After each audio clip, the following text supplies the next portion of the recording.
Okay, so we're.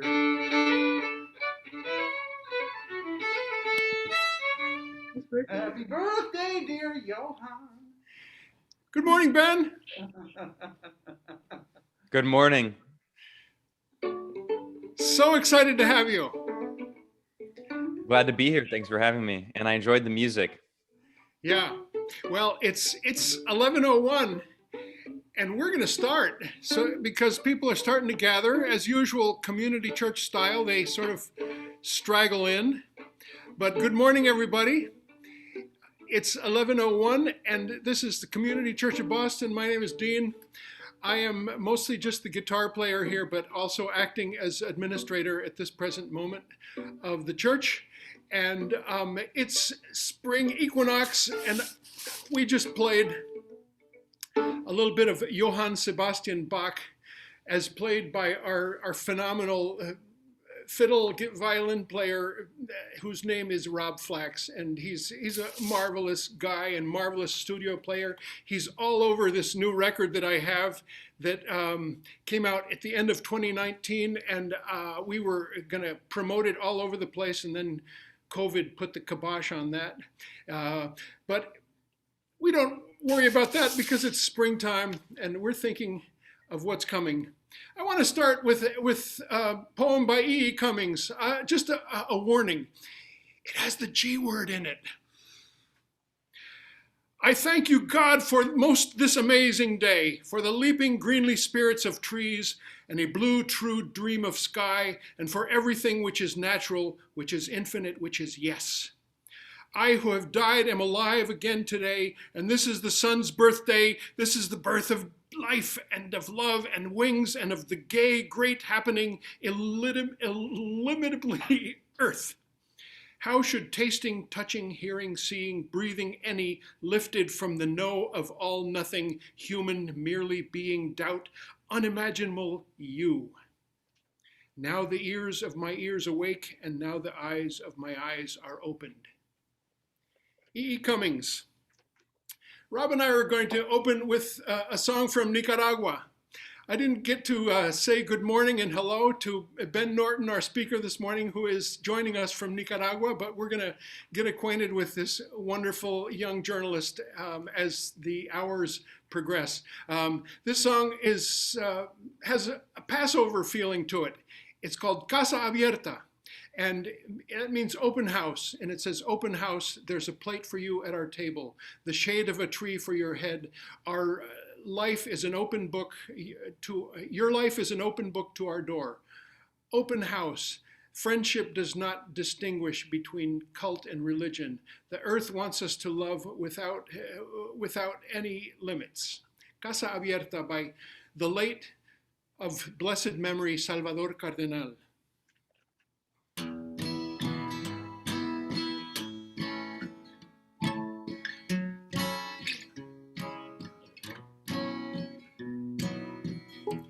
Quiero estar bien con mis hermanos, de norte a sur al fin del mundo. Querer oír y dar mis manos, sudar jugando algo bien sano. Todos aquí somos humanos. ¿Qué más me da el color, la raza? Dentro tenemos sentimientos que necesitan de sustento. Si adentro hay buenos sentimientos, no se pueden quedar adentro. Aquí está mi casa abierta. Hay un plato por ti en nuestra mesa, sombra de árbol para tu cabeza, libro abierto tu vida, mi puerta.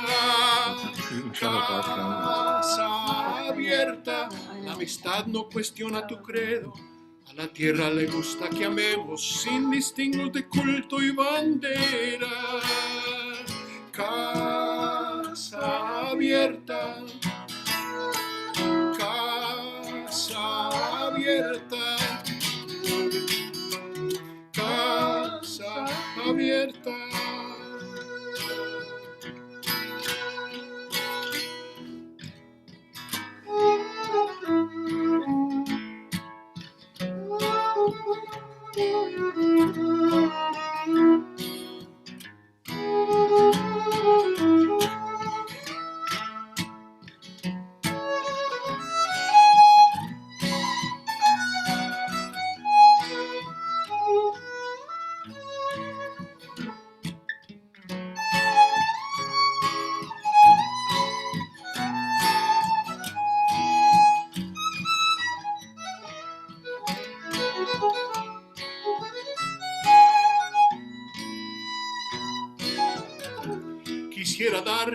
buena suerte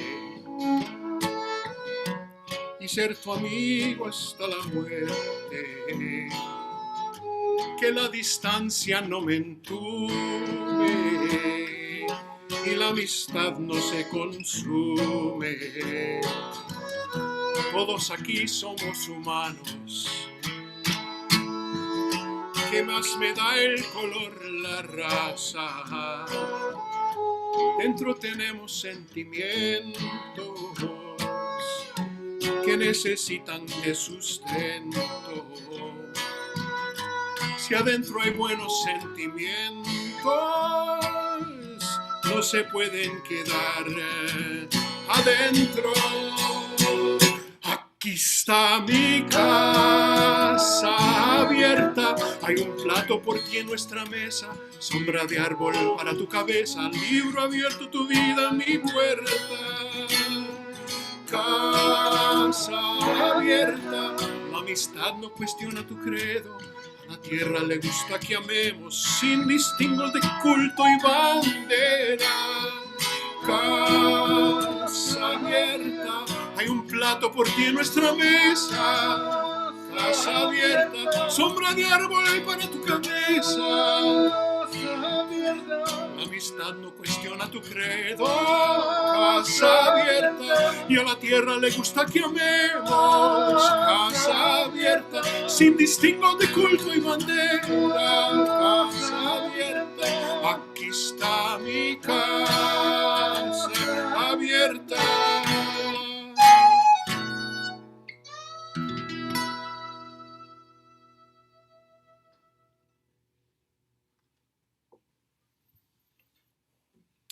Casa abierta. Salvador Cardenal was an amazing, prolific, beautiful human being, drunk with life and drunk with nature. Passed away about, I would say, 12 years ago. We remember you, Salvador Cardenal, as we light this candle.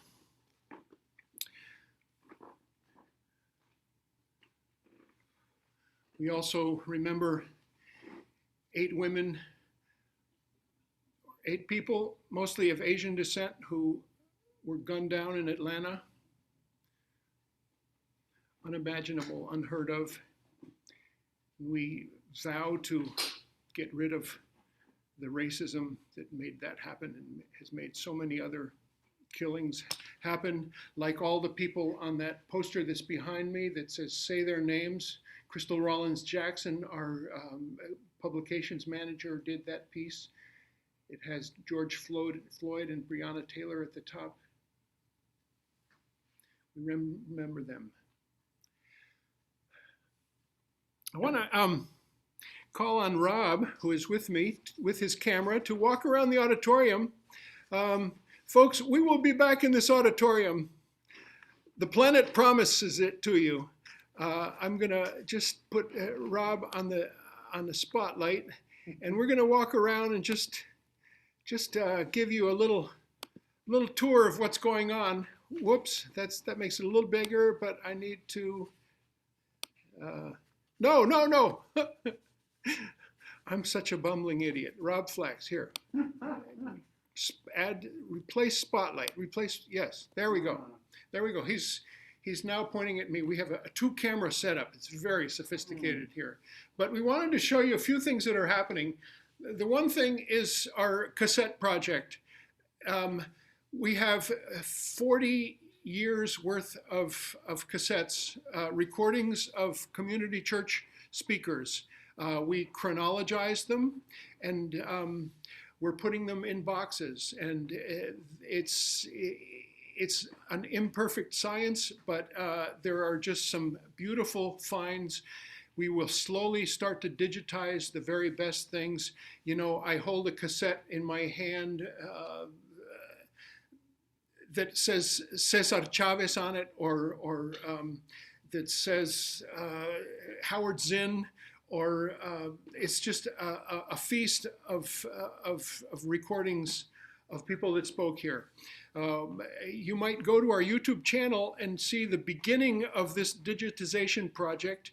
It is a a digitization of a reel-to-reel that we found of W.E.B. Du Bois when he spoke here in Symphony Hall, and he was speaking to maybe 1,500 people.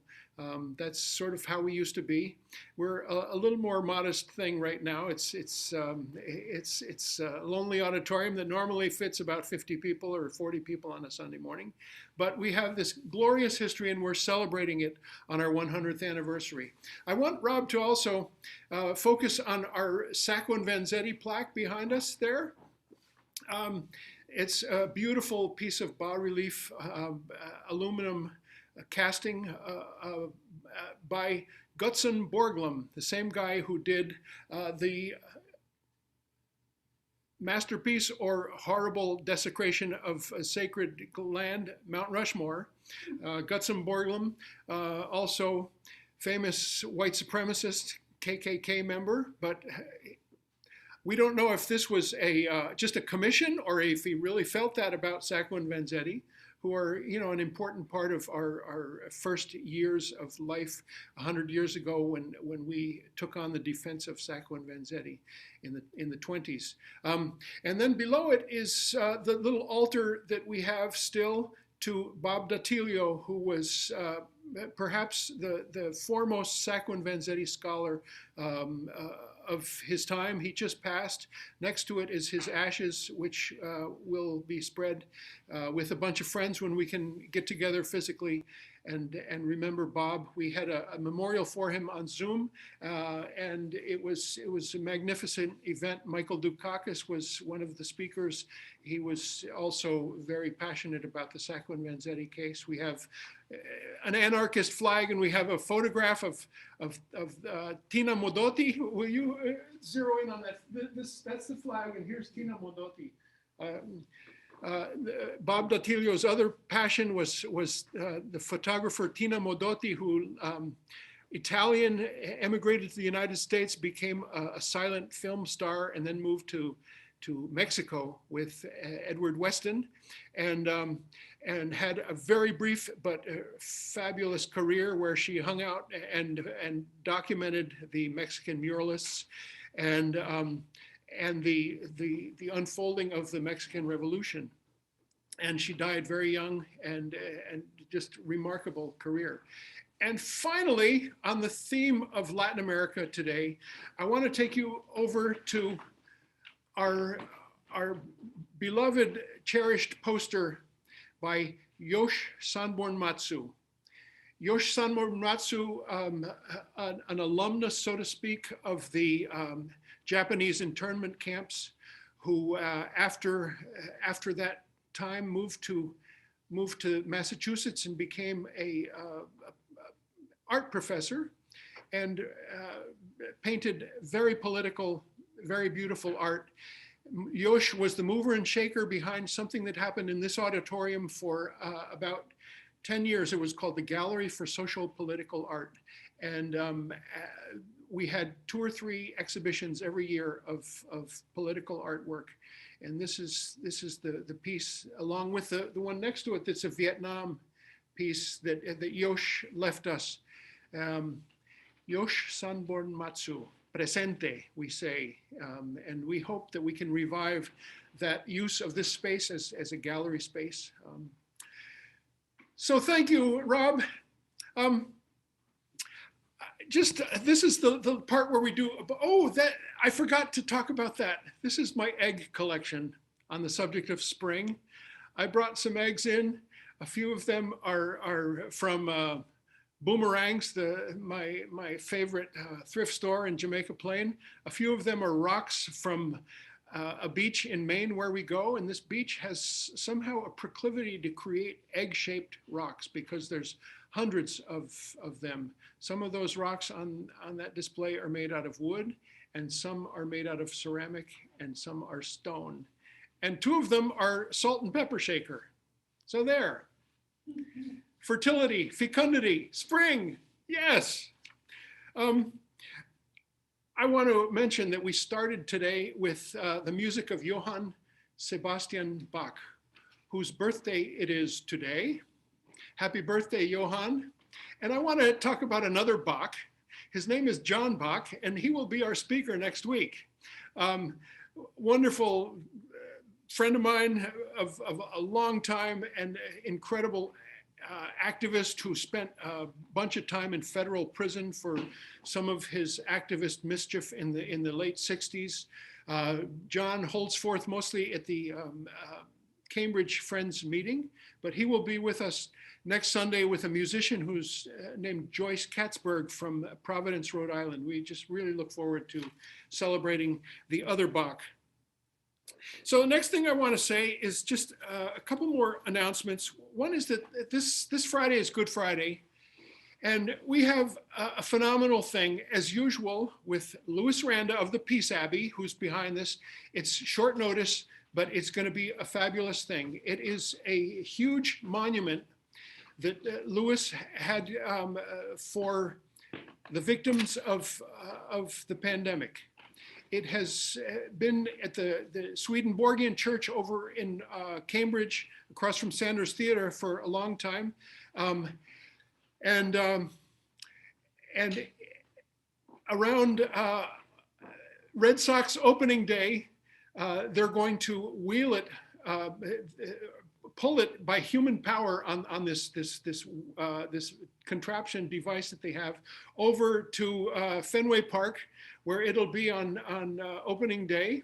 And then it will take a ride to Heinz Auditorium, which will just become the next mass vaccination site, since Fenway Park won't be used as that after the baseball season starts. The next stop will be on Good Friday, and it will be in front of Community Church of Boston, parked in a parking space. And at 4 p.m., we're going to have a commemoration and a celebration out there. It'll feature music and maybe some prayers and some memorial words from whoever shows up.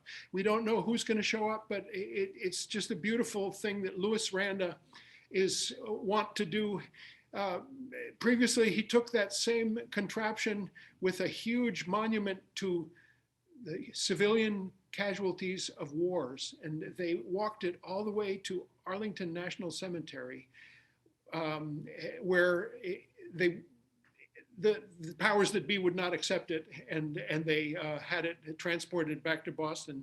And it is at the Peace Abbey, which is Louis Randa's project. It used to be in physical place, now it's just in memory.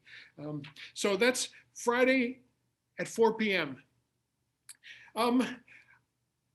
This has to be our week for remarkable radical journalists. Tuesday night, we screened Abby Martin's Gaza Fights for Freedom. A moving experience, and I'll tell you, so moving that at the end of it, I began to have enormous chest pains. And then it moved to my back and neck. I could not rest, I could nothing. Jennifer, my wife, took me to the hospital. I spent the night there, plugged into all kinds of things, all kinds of tests, chest x-ray, a whole bunch of things on myself, and a heart monitor, and they could find nothing wrong. They admitted me, spent the next day watching me. The next morning, I had coffee and breakfast, and they gave me ibuprofen, and they gave me Maalox, and they gave me a pain patch. One of those or none of those did the trick, because by about 2 p.m. I was fine, and Jennifer came, picked me up, and took me home. In retrospect, I believe that this was just a physical, visceral reaction to watching the footage of the Great March of Return, which happened against Gaza in 2018. This is a remarkable piece that is really difficult to watch, and that you should all watch. It happens to be on our YouTube channel. And it's Abby joined us at the end with some remarks. And I hope you can all take a look at it, because the world needs to know. The world needs to know that Passover for Jewish people will not be complete until there is justice for the Palestinian people. I'm sorry about my rant, but I also happen to wear my Palestinian flag hat. And here's where we go on to a couple more songs. We have Rob Flax, Boston Conservatory graduate and wonderful player who, like I said, is all over this new record of mine, which we will celebrate again when we have the physical capacity to be in rooms once more. And Rob has been doing wonders in his room with all his contraptions and his instruments. And you check out Rob Flax online, because he's a master of all kinds of things, but mostly a master of the fiddle. Take it, Rob. Sure. Hey, thanks for having me. Take my mask off for a moment. I'm not yet vaccinated, but he is. So low risk. Everyone is having a wonderful morning. Thank you again, Dean, for having me. I'd like to play for y'all a tune that I wrote.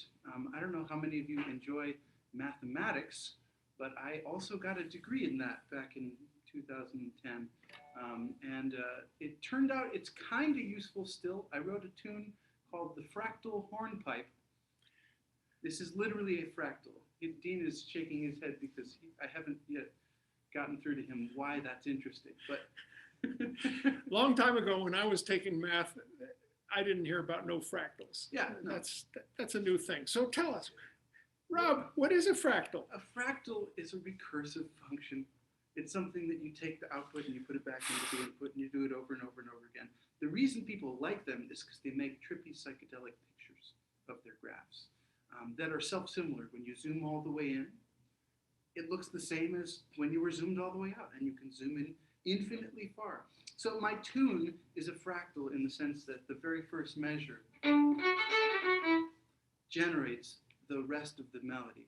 And since then, I've gone on to write a few more fractal tunes, each of which is generated from a part of this one. So they're sort of an infinite chain of fiddle tunes that can go all the way down. Oh, of course, of course. Yeah.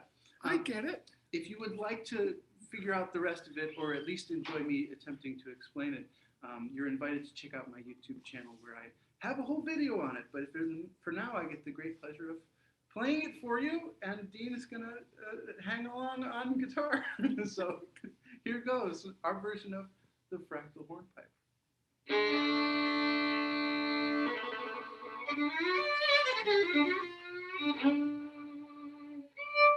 2, 3.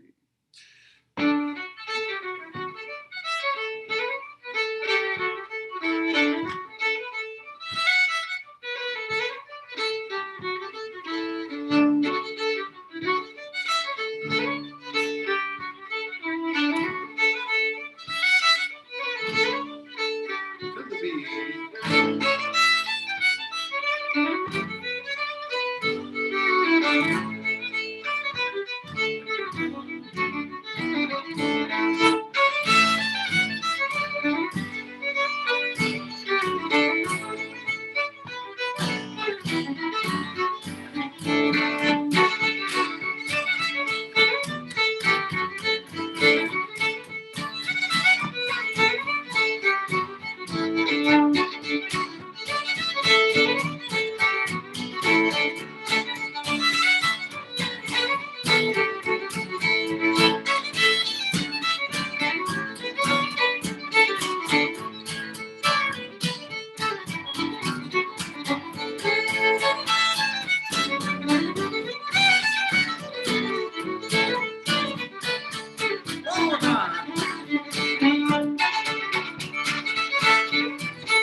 happy about that. He didn't know about fractals, but Bach wrote lots of sort of fun patterns in different music. So it's appropriate to play on Bach's birthday and right after St. Patrick's Day.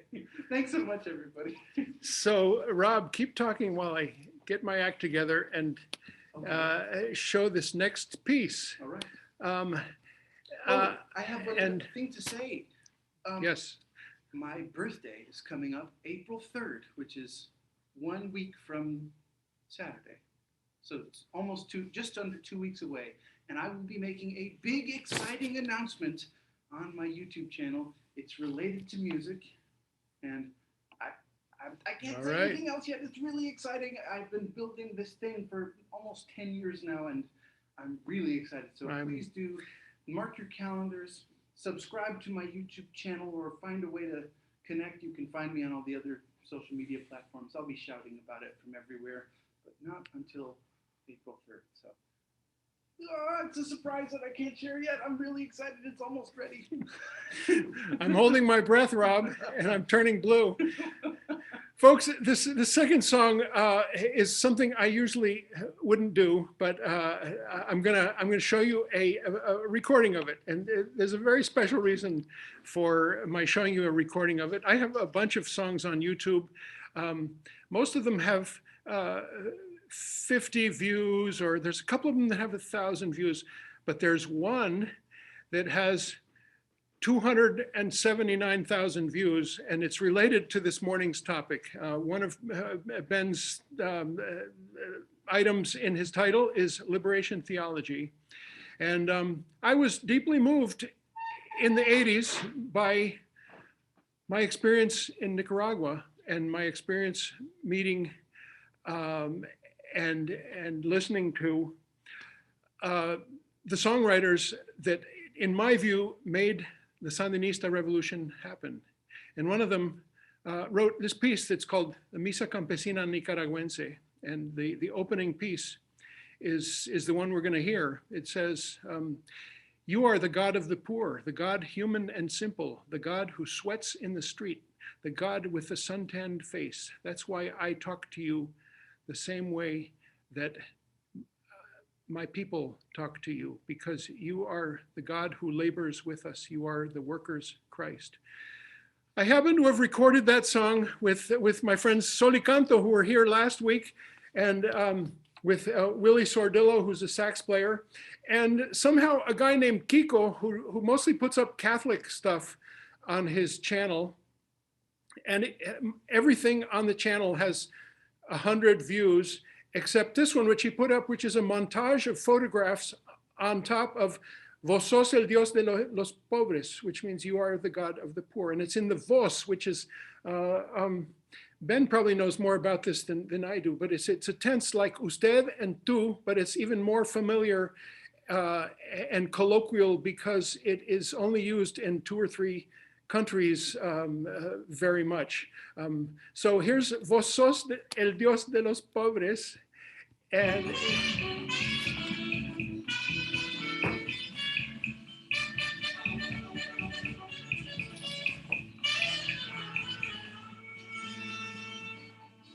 Vos sos el Dios de los pobres, el Dios humano y sencillo, el Dios que suda en la calle, el Dios de rostro curtido.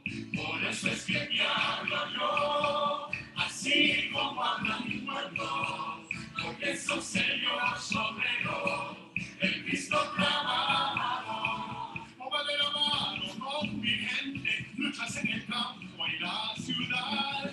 Vas a ir allá en el campamento para que te paguen tu jornal. Como verás mano allá en el parque con Eusebio, Pancho y Juan José.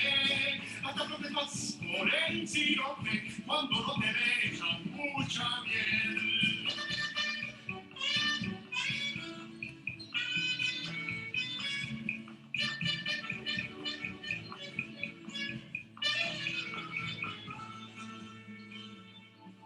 Vos sos el Dios de los pobres, el Dios humano y sencillo, el Dios que suda en la calle, el Dios del rostro curtido. Por eso es que te hablo yo, así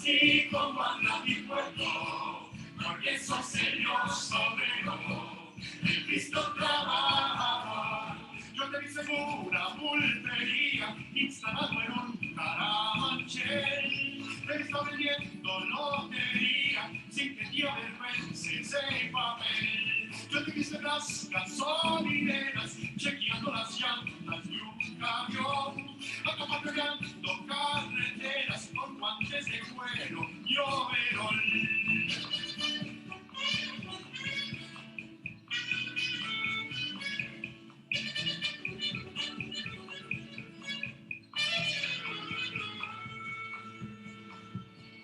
Vos sos el Dios de los poderes, el Dios humano y sencillo, el Dios que suda en la calle, el Dios del rostro curtido. Por eso es que te hablo yo, así como habla mi pueblo, porque sos el Dios obrero, el Cristo trabajador.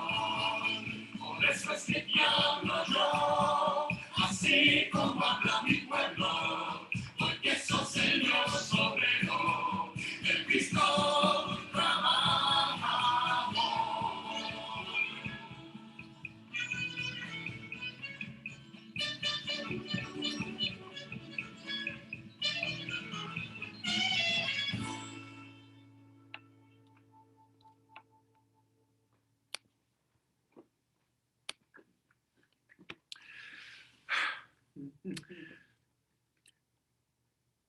That brings back so many memories. That was recorded in maybe 1991 or 92. And it was right after that horrific election where the US embassy put together all of the opponents of the Sandinistas from right all the way to left and brought them together and funded them and staged an election that ended that time during the 80s when they were in power. And but mostly I'm just really happy that we have a new friend beaming in from Nicaragua. And his name is Ben Norton, and you all should know about Ben and his work. I listen to Moderate Rebels podcast every chance that there's a new one. It's on in my car, and it's just really a pleasure. It's just really intelligent, comprehensive view, not only of Latin America, but of the world and of imperialism and of other parts of the world as well. And the most recent was a very interesting look at Silicon Valley and incredible in-depth interviews with other equally adept and eloquent journalists. I said this was our week for journalists. We had Abby Martin, and now we have Ben Norton, and he's joining us from my beloved Nicaragua. I traveled there a bunch of times in the 80s. My uncle and aunt lived there and bought a house there. They were from in Costa Rica, and they moved to Nicaragua in the 80s and taught in seminary, the Baptist seminary there. So it was a wonderful thing. I traveled there in 83 and 85, and then in 87 went with a group called Flor de Caña, and we did a tour all around the country, a music tour. And then in the early 90s, a bunch more delegations, sister city delegations, to a place called San Ramon, which is outside of Matagalpa. And so it's just really great to be beaming in someone from Nicaragua, and I really look forward to this.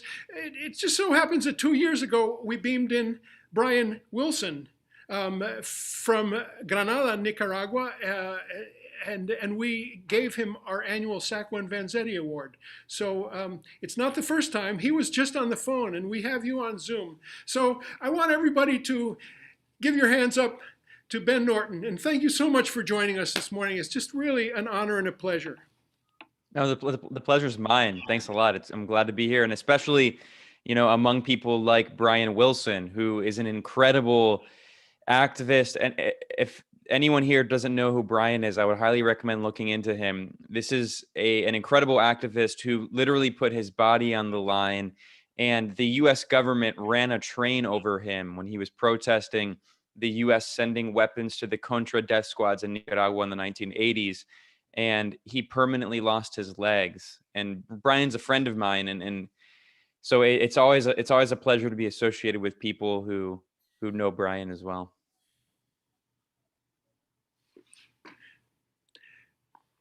So Ben, you're on. Great. Cool. Well, it's a pleasure to be here. Thanks for having me. This will be an interesting talk because I don't really speak too much about the intersection between politics and religion. But of course, as we all know, in the US, anyone who grew up there, we've always heard that these are the two topics you shouldn't discuss at the dinner table, politics and religion. But of course, they're inextricably linked in a lot of ways. And especially when we're talking about US imperialism and Latin America in particular, of all the regions in the world. I will preface by saying that I would never claim to be an expert on religion at all. I'm a journalist, and I am the assistant editor of a website called The Greyzone, which is founded by my colleague Max Blumenthal, and that's thegreyzone.com, gray with an A. And we report on U.S. imperialism, foreign policy, not a term I like that much. It's often used as a euphemism, but what Washington is doing around the world. So I can speak, at great lengths and too long about those topics, but I think it'll be interesting to talk about the religious angle because, like I said, I'm certainly not an expert on religion, but I do have, I think, some political insights into understanding how it has been used for progressive ends and abused for reactionary ends. And I think if you look at Latin America, if you look at U.S. imperial designs, it's very clear how that has been used and abused. And I also will preface by saying that I'm personally not a religious man myself, but I was raised Roman Catholic. I come from a pretty conservative Catholic family. It's a whole long story how I became a leftist and interested in a lot of these topics. But in Latin America, of course, this is still one of the more Catholic regions of the world. And I'll talk about the kind of interplay between Catholicism and politics, and also the emerging trends of what is called often evangelical Christianity, but I actually think that's not a very accurate term. Of course, anyone who has followed Latin American history in the past 40 years or so, since the 1980s, there has been a huge surge in what you could call non-denominational Christianity. A lot of people call it evangelical Christianity, but what we've seen is that for a variety of reasons, including political reasons, a lot of communities in Latin America have been converting away from Roman Catholicism toward kind of evangelical inspired non-denominational Christianity. And in a country like Nicaragua, actually, I think this is really a microcosm of that political and cultural and religious phenomenon. So I'll just start by giving a very brief overview of a topic that I'm sure everyone here is familiar with, which is liberation theology. In the 1960s, after the Second Vatican Council, there was a growing movement of progressive and even revolutionary Catholic priests in Latin America. It was quite prominent in Brazil, which is the largest Catholic country in the world. And evangelical Christianity since then has grown a lot in Brazil, but there are many millions of Catholics still. And when liberation theology emerges in the 1960s, it's of course associated with the Catholic Church and with progress. Yeah. I mean, there's also a comment here about conquistadors. I mean, it's true that the conquistadors were Roman Catholics. So there's a lot of contradictions in this, but a lot of people in Latin America, of course, were forcibly converted during the colonial era of the Spanish and Portuguese colonialists. But the reality is that for many generations after, there were a lot of Roman Catholics who were believing Roman Catholics. And same in the US, but Protestant. A commenter wrote, I think what's interesting though is, the US is not a very Catholic country. I believe it's around 13% and shrinking of US citizens are Catholics. And what's interesting is actually we currently have the second ever Catholic president, Joe Biden, who I mean is horrible politically, and I'll talk about what he's been doing in Latin America. But I think it's something very interesting to ponder on, in that the only other Roman Catholic president was John F. Kennedy, and we saw what happened to him. So, but anyway, getting back to Latin America and liberation theology, you start having a movement of progressive and even revolutionary Catholics who believe that that if you want to be a consistent Christian, you have to serve poor people. And it's not a coincidence that this movement emerges largely in Latin America, which is one of the most unequal regions of the world, because of that legacy of colonialism, of hundreds of years of Spanish and Portuguese colonialism, followed by really 200 years essentially of U.S. neocolonialism, going back to the 1820s and the Monroe Doctrine. And this is relevant because James Monroe was the author of the Monroe Doctrine. And this is at a time when the U.S. empire is continuing to expand. We can't separate the U.S. neocolonial and frankly colonial policy in Latin America from the understanding, of course, that the U.S. itself is a settler colonial project. And I think those two things are often separated. But we have to understand that when the Monroe Doctrine is drafted in the 1820s, this is the time when the U.S. is expanding westward, and the country as we know it, as the contiguous continental United States, did not exist. This is the time of manifest destiny.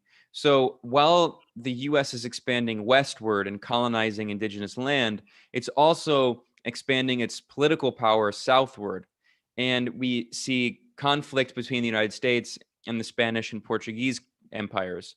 And of course, that culminates in the Spanish-American War in 1898, in which the U.S. essentially colonizes Cuba, the Philippines, and Puerto Rico, taking them from Spain. They had been Spanish colonial properties. And of course, still today, Puerto Rico is a U.S. colony. So while we're seeing the spread of this kind of U.S., this is straight up colonialism. What's fascinating is that we're told in the United States so frequently that the U.S. never had an empire. The U.S. isn't an empire. It never had colonies, which is absurd. I just mentioned Puerto Rico, American Samoa, Hawaii. I mean, these are all colonial projects. Even aside from settler colonialism in the contiguous United States, we're talking about, a coup in Haiti against an indigenous government and turning it into a U.S. state. We're talking about stealing Puerto Rico in a war against another colonial power, Spain. We're talking about the U.S. claiming that it was going to support Cuban independence in order to ally with Cubans against the Spanish, and then, of course, basically colonizing Cuba until the Cuban Revolution, until 1959. The dictator Fulgencio Batista was a U.S. puppet.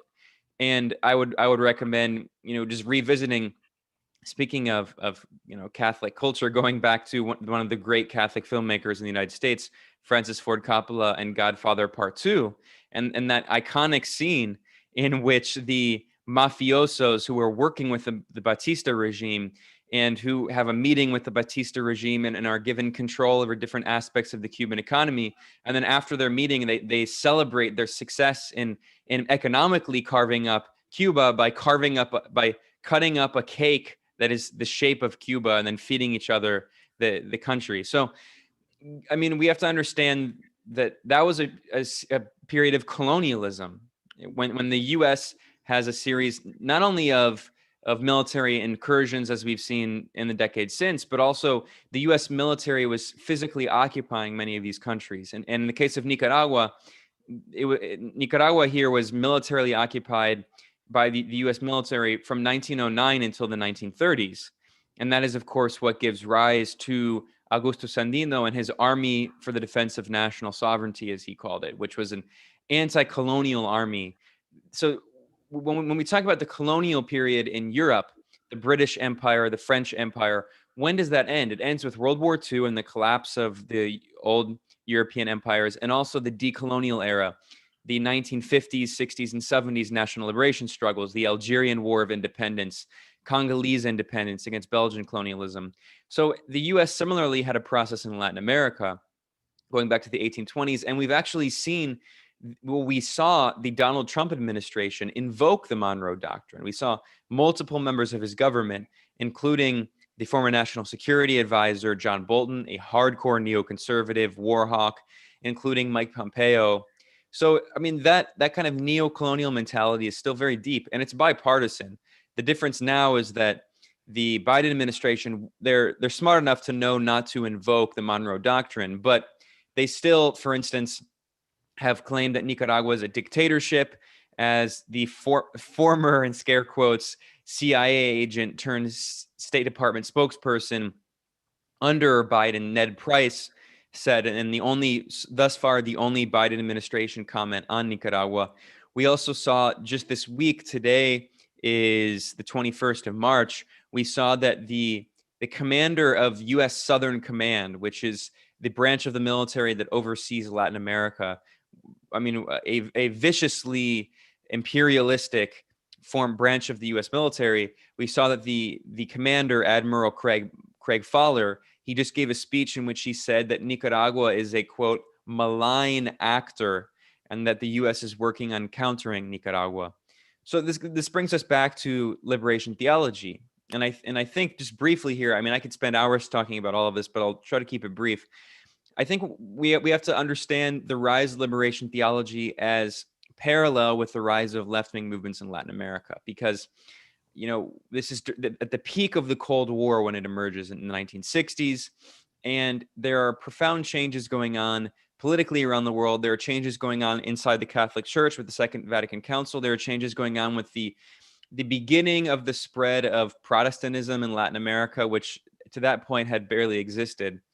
And what happens is that you have a series of military dictatorships in Latin America. And of course, this is part of a U.S. program overseen by the State Department and the CIA called Plan Condor, or Operation Condor, in which Washington is propping up a series of brutal right-wing military dictatorships going from the Southern Cone all the way to Central America. And of course, a lot of Americans probably know of the infamous 1973 coup in Chile, backed by the CIA. You could call it the first 9/11 attack. September 11th, 1973, the democratically elected president, Salvador Allende, who was a socialist, he was a Marxist, he was overthrown in a violent coup orchestrated by the CIA and led by the military dictator Augusto Pinochet, who ruled Chile with an iron fist. He exterminated the left. He, in fact, after the coup, imprisoned leftists in a concentration camp in the sports stadium, including the famous singer Victor Jara, who actually was tortured. His hands were cut off and then he was shot. Well, his hands were cut off, and then the Pinochet regime, the soldiers taunted him and told him to try to play his guitar and sing, and then they executed him. So, I mean, we're talking about very brutal fascistic regimes. And what happens is that the U.S. government, especially under Ronald Reagan, understands how religion can be weaponized against these progressive forces. Because I mentioned that while you have these military dictatorships, you have the rise of a new strand of liberation theology that emphasizes working with the poor and having meetings with the base. And when they talk about the base, it's not just the base of politics, but the base of the Catholic Church. They start having very unorthodox forms of religious practicing, and you have a lot of Catholic priests who are living and working in poor communities and become part of the struggles, the popular struggles in those communities against these military dictatorships. And you even have Catholic priests who actually take up arms. This, of course, a minority. This is not the majority of the liberation theology movement, but you have people like Camilo Torres Restrepo, who's actually one of the most famous figures in the history of liberation theology. He was a Colombian priest, and actually he was an academic and taught at one of the major universities in Colombia. And he created a political organization which was against the right-wing, extremely authoritarian militarized regime in Colombia. And he was very disenchanted with the lack of success they had with this political alliance he made. At the time, there had been this kind of bipartisan dictatorship. There was this alliance that was made between the liberals and conservatives, and he tried to create another political organization, which was a kind of a unity of the left-wing forces, and they had zero success. And he realized that there was no hope in that kind of authoritarian, militarized Colombian regime of change democratically through kind of, bourgeois democracy. So he took up arms and joined the National Liberation Army, the ELN, which still exists. And of the different armed socialist guerrilla groups in Colombia, the ELN is one of the most influenced by liberation theology. And Camila Torres actually, he creates a whole branch of thought of liberation theology, which has influenced revolutionaries throughout Latin America. He's, of course, killed in the armed struggle and becomes a martyr. And his thought really lives on in a lot of ways. And then this leads us, of course, to the Sandinistas themselves. And I'm glad you focused a lot on the Sandinistas. And we can't understand the Sandinista struggle without understanding the role of liberation theology. I mean, Miguel de Escota, who was for the entire first period of the Sandinistas from 1979 until 1990, when the neoliberals came in under Violeta Barrios de Chamorro, backed by the United States. Until that entire period, for 11 years, one of the most influential ministers in the Sandinista government was Miguel de Escota, who he was the foreign minister and a very close ally of President Daniel Ortega. And Miguel de Escota was actually a Catholic priest, and he actually was, the Catholic Church unrecognized him as a priest because of his role in the Sandinista movement. And this gets us into the political conflict in the Catholic Church that emerges in the 70s and 80s with the rise of John Paul II. And I think this really helps. Like I said, liberation theology emerges mostly in the 60s, and there are some conflicts emerging within the Catholic Church, but it wasn't really until the rise of John Paul II, who was extremely right-wing. The Pope John Paul II was also the second longest serving pope in modern Catholic history, and a very close ally of the United States, a very close ally, Ronald Reagan, who worked very closely with the CIA. Of course, you all remember much better than I do. I mean, I'm still pretty young, but I remember John Paul II very well because I grew up Catholic, and he was the Catholic throughout my childhood. He was the Pope throughout my childhood, but you all remember that he was a fervent Cold Warrior. And this was extremely clear when John Paul II visited Nicaragua in 1983. And the Sandinista movement, which Nicaragua at that time had been in a very Catholic country, and the Sandinistas actually encouraged John Paul II, his visit, because this is at the beginning of the Contra War. The CIA is supporting what are essentially fascist death squads, these brutal, murderous death squads trained and armed by the CIA, funded with drug money from CIA cocaine trafficking, which the CIA then poured in poor, largely Black communities in the United States, especially in California, which led to the crack cocaine epidemic. And we saw that the Contras were also allied with the Catholic Church, not just with the CIA. And while they were torturing civilians, burning down hospitals and schools, a former Chamorro from the elite Chamorro oligarch family in Nicaragua, who had been supporting the Contras, he later turned against them, and he wrote an op-ed in the New York Times in which he admitted, again, this is someone who had been a commander of the Contras, he admitted that the Contras were burning down hospitals and schools faster than the Sandinistas could build them. So, I mean, that symbol says everything. The Sandinistas were building hospitals and schools for poor, humble people, whereas the US-backed Contras were burning them down. Meanwhile, the church is playing a role in trying to discredit Sandinismo, calling it a kind of godless phenomenon, comparing it to kind of Marxism-Leninism of the Soviet Union, which was an atheist movement. And what's interesting is that couldn't be further from the truth. From the very beginning of Sandinismo, the role of liberation theology played a key role in the struggle, and still today, actually. Nicaragua is an extremely religious country. That's why, you often, one of the criticisms you'll hear of people ostensibly on the left criticizing the Sandinista movement is they'll say that the abortion laws on the books are very strict, and that's true. It's difficult to get an abortion in Nicaragua. It's actually not impossible. People say that, but the reality of it is that on the books, the laws against abortion here are extremely bad, but the Sandinista government has never arrested a woman for an abortion. And it's pretty well known that it's possible to get one, although unfortunately it's going to be, under the table. It's not going to be in the safest of conditions as it should be, but it's a reflection of the social and cultural conditions in Nicaragua. This is a country where basically 99% of people identify as Christian. And increasingly, these are people who are actually evangelical or called evangelical, not Catholic. And I'll talk about that in a moment. But anyway, going back to the Sandinista struggle, we saw that there were multiple members of multiple Catholic priests who were actually cabinet members in the Sandinista government. I'm glad that you all mentioned Ernesto Cardenal at the beginning. He was the Minister of Culture in the Sandinista government, also a Catholic priest. I should mention that he as well, under John Paul II, he was stripped of his priesthood status.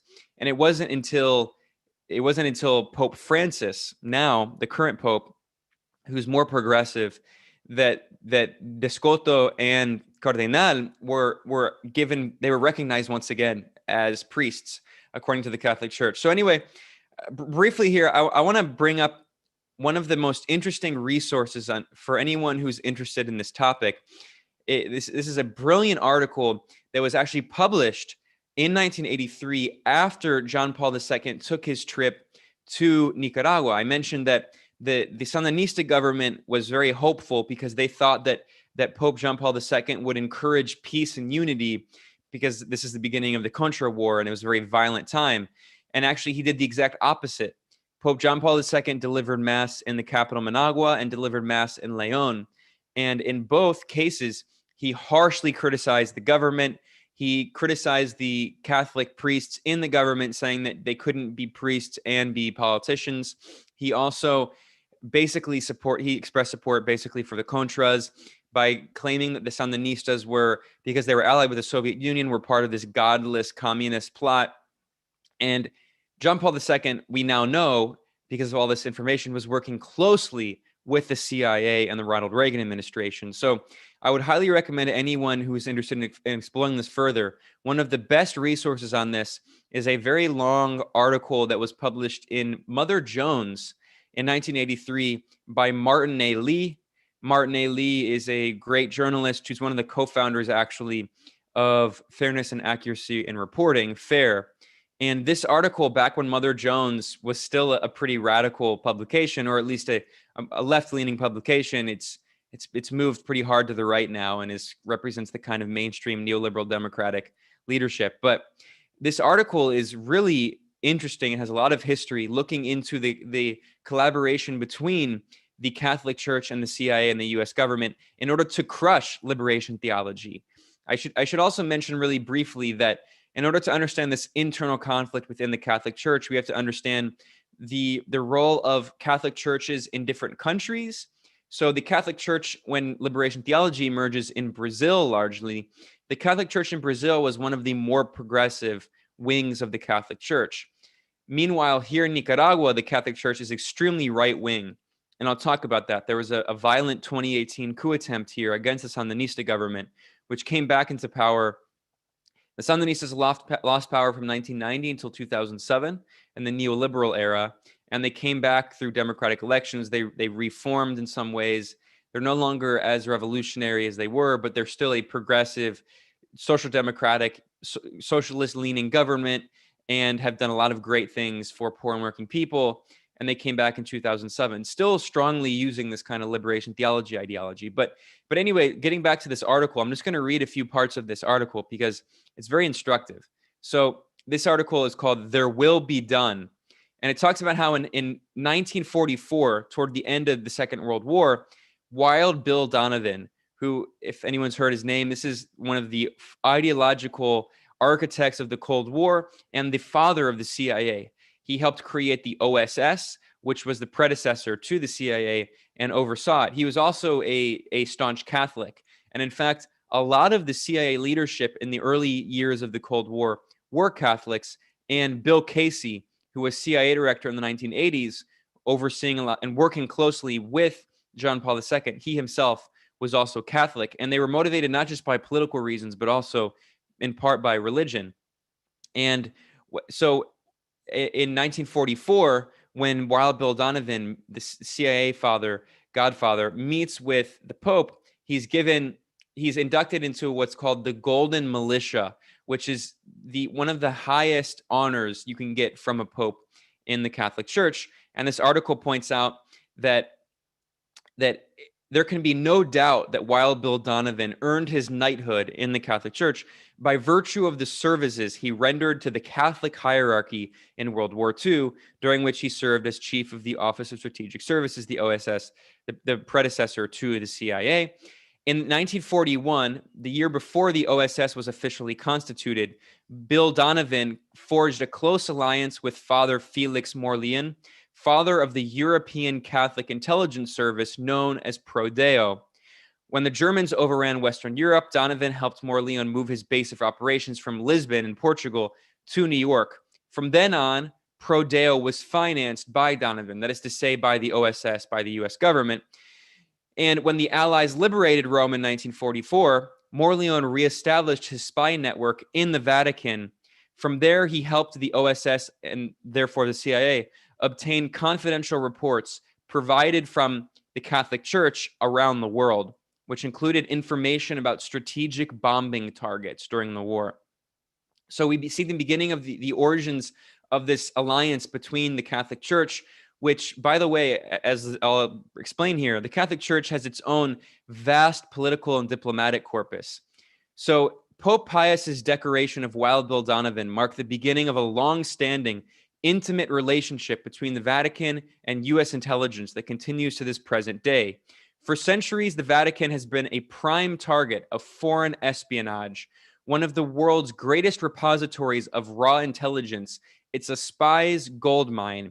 Ecclesiastical, political, and economic information filters in every day from thousands of priests, bishops, and papal nuncios, I don't even know what that is, who report regularly from every corner of the globe to the office of the papal secretariat. So rich was the source of data that shortly after the war, the CIA created a special unit in its counterintelligence section to tap it and monitor developments within the Holy See. But the CIA's interest in the Catholic Church is not limited to intelligence gathering. The Vatican, with its immense wealth and political influence, has in recent years, and this was written in 1983, has in recent years become a key force in global politics, particularly with Catholicism playing such a pivotal role in Eastern Europe and Latin America. Unbeknownst to most Catholics, the Vatican, which carefully maintains an apolitical image, not only has a foreign office and a diplomatic corps, but also has a foreign policy. And with Polish communists embracing Catholicism and Latin American Catholics embracing communism, the US government, and particularly the CIA, have recently taken a much greater interest in Vatican foreign policy. And then this years-long investigation by Martin A. Lee, published at Mother Jones, has revealed a number of unlikely channels which the agency, the CIA, uses to bring its influence to bear upon that policy. So it says, since World War II, the CIA, and this is, again, 1983. So from 1945 until 1983, the CIA had, quote, subsidized a Catholic lay organization that served as the political slugging arm of the Pope, John Paul II, and the Vatican during the Cold War. I mean, even before John Paul II, but especially under John Paul II, the CIA penetrated the American section of one of the wealthiest and most powerful Vatican orders. The CIA passed money to a large number of priests and bishops, some of whom became witting agents in CIA covert operations. The CIA employed undercover operatives to lobby members of the Curia, the Vatican government, and spy on liberal churchmen, that is to say, liberation theology supporters of the Pope's staff, who challenged the political assumptions of the United States. The CIA prepared intelligence briefings that accurately predicted the rise of liberation theology in Latin America, and the CIA collaborated with right-wing Catholic groups to counter the action of progressive clerics, especially in Latin America.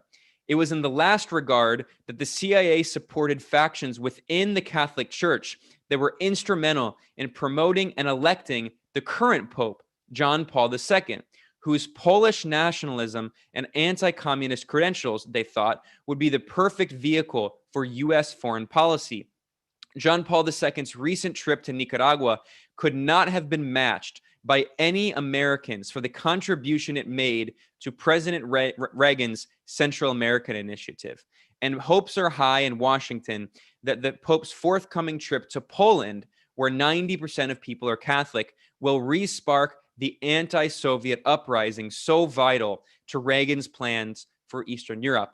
So that article, I mean, this is just the beginning, and this article is very lengthy. I would highly recommend looking into this, but that is a microcosm, understanding the role of the U.S. supporting the Catholic Church in order to undermine liberation theology. And what's interesting is that a lot of that conflict was actually with the Jesuits. And what's interesting is the current Pope Francis is the first Jesuit Pope ever. And Jesuits, of course, are it's actually the biggest order within the Catholic Church, but it's very ideologically and theologically diverse. It's a very diverse order. But they are often associated, or rather, the progressive forces and many of the liberation theology supporters had been Jesuits. And the fact now that Pope Francis, who's a Jesuit, he's relatively progressive, and he's been trying to kind of undo some of the extreme right-wing tilt of the Catholic Church we saw in recent decades. It's a pretty interesting development, and it's pretty new. But I mean, I don't want to go too long here because I've already spoken for a long time, but there are a few points I want to mention before wrapping up here. So first of all, when this article I mentioned talks in specific about the role of Nicaragua in this, because Nicaragua was the only real example we ever saw of a liberation theology inspired revolutionary movement take state power. As I mentioned, there in Colombia in particular, there were priests involved in the armed struggle. There was also a very interesting case of a U.S. Catholic priest named James Carney, also known as Padre Guadalupe, who was actually murdered in Honduras in the 1980s. And he was murdered by U.S.-backed forces. And it's very likely that people say, Hondurans say, who knew him, that he was captured by Honduran troops under a military dictatorship backed by the United States. And then he was tortured and then thrown from a helicopter, thrown to his death. This was a U.S. citizen, and he was a Catholic priest. And I would recommend there's an article published by the Star Tribune in 2015. It's titled, "After 32 Years, Mystery Persists in Death of Rebel Priest in Central America." And it talks about how this U.S. citizen priest, Padre Guadalupe, James Carney, how he was likely killed with CIA backing, and the CIA has refused to declassify the documents relating to his torture and murder. And I would also recommend, what's interesting is there's another article that was published in the Wall Street Journal in 2013 about the new Pope Francis. Francis is Argentine, and there are a lot of mixed messages and contradicting stories about him when he was a priest in Argentina, especially during the dirty war of Jorge Rafael Videla, the U.S.-backed right-wing military dictator. There are some people who say that he went along with the dirty war. There are others who say that actually he helped protect Jesuits in particular who are persecuted. He helped people flee the country who were being persecuted by the regime. But anyway, like I said, Francis, who's a progressive relatively, he talks a lot about poor people and helping the poor. In fact, Francis even gave a speech during when he was giving mass one time in Italy, in which he said that money is the dung of the devil. Money is the waste of the devil, which is very interesting. And he's criticized capitalism. I mean, on sociocultural issues like LGBT rights, of course, there's a lot of room to improve, but it's also the Catholic Church. It's what you're going to get. But anyway, in 2013, the Wall Street Journal published a very interesting article called "Jesuits Had Past Struggles with Popes," talking about how John Paul II, which again, he was installed in the Vatican with the help of the CIA. It wasn't, I mean, the idea that the Holy See is somehow independent of politics is absurd, especially during the Cold War. The CIA was very deeply involved in working, and by the way, working not only with right-wing factions, but specifically with Opus Dei. Opus Dei being one of the most viciously right-wing sections of the Catholic Church. In fact, there's very interesting, I have some information here about William Barr.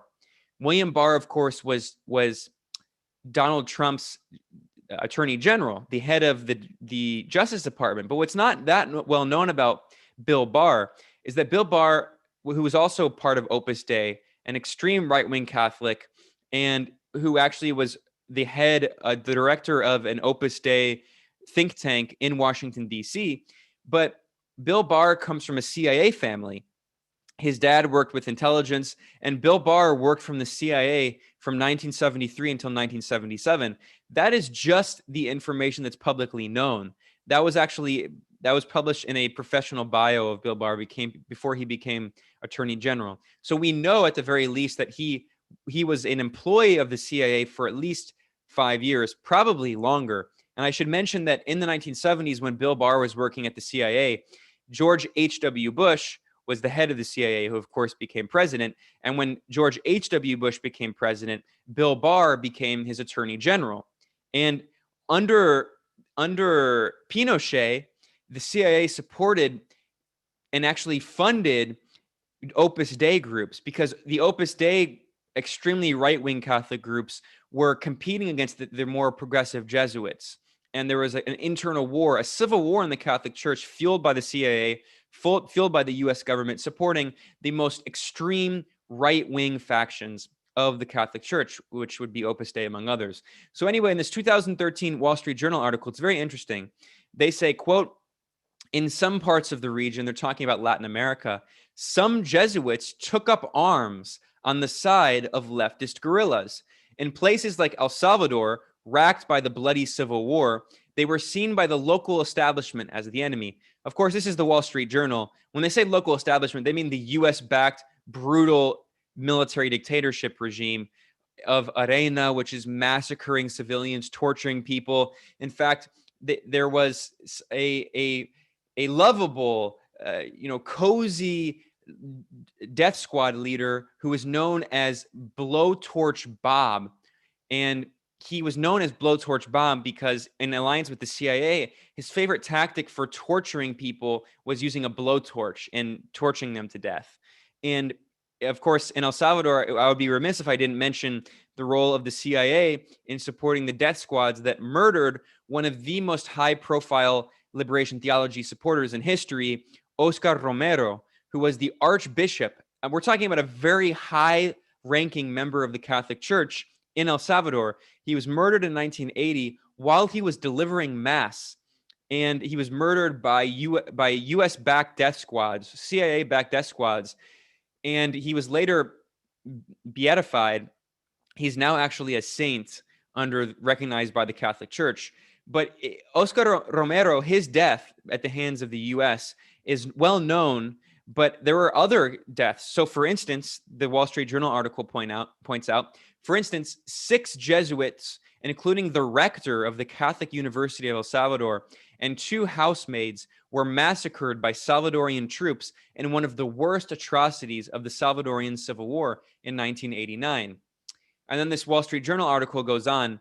Earlier in Mexico, Jesuits were expelled from the conservative business capital of Monterrey by the local bishop, who thought they were too close to leftist students.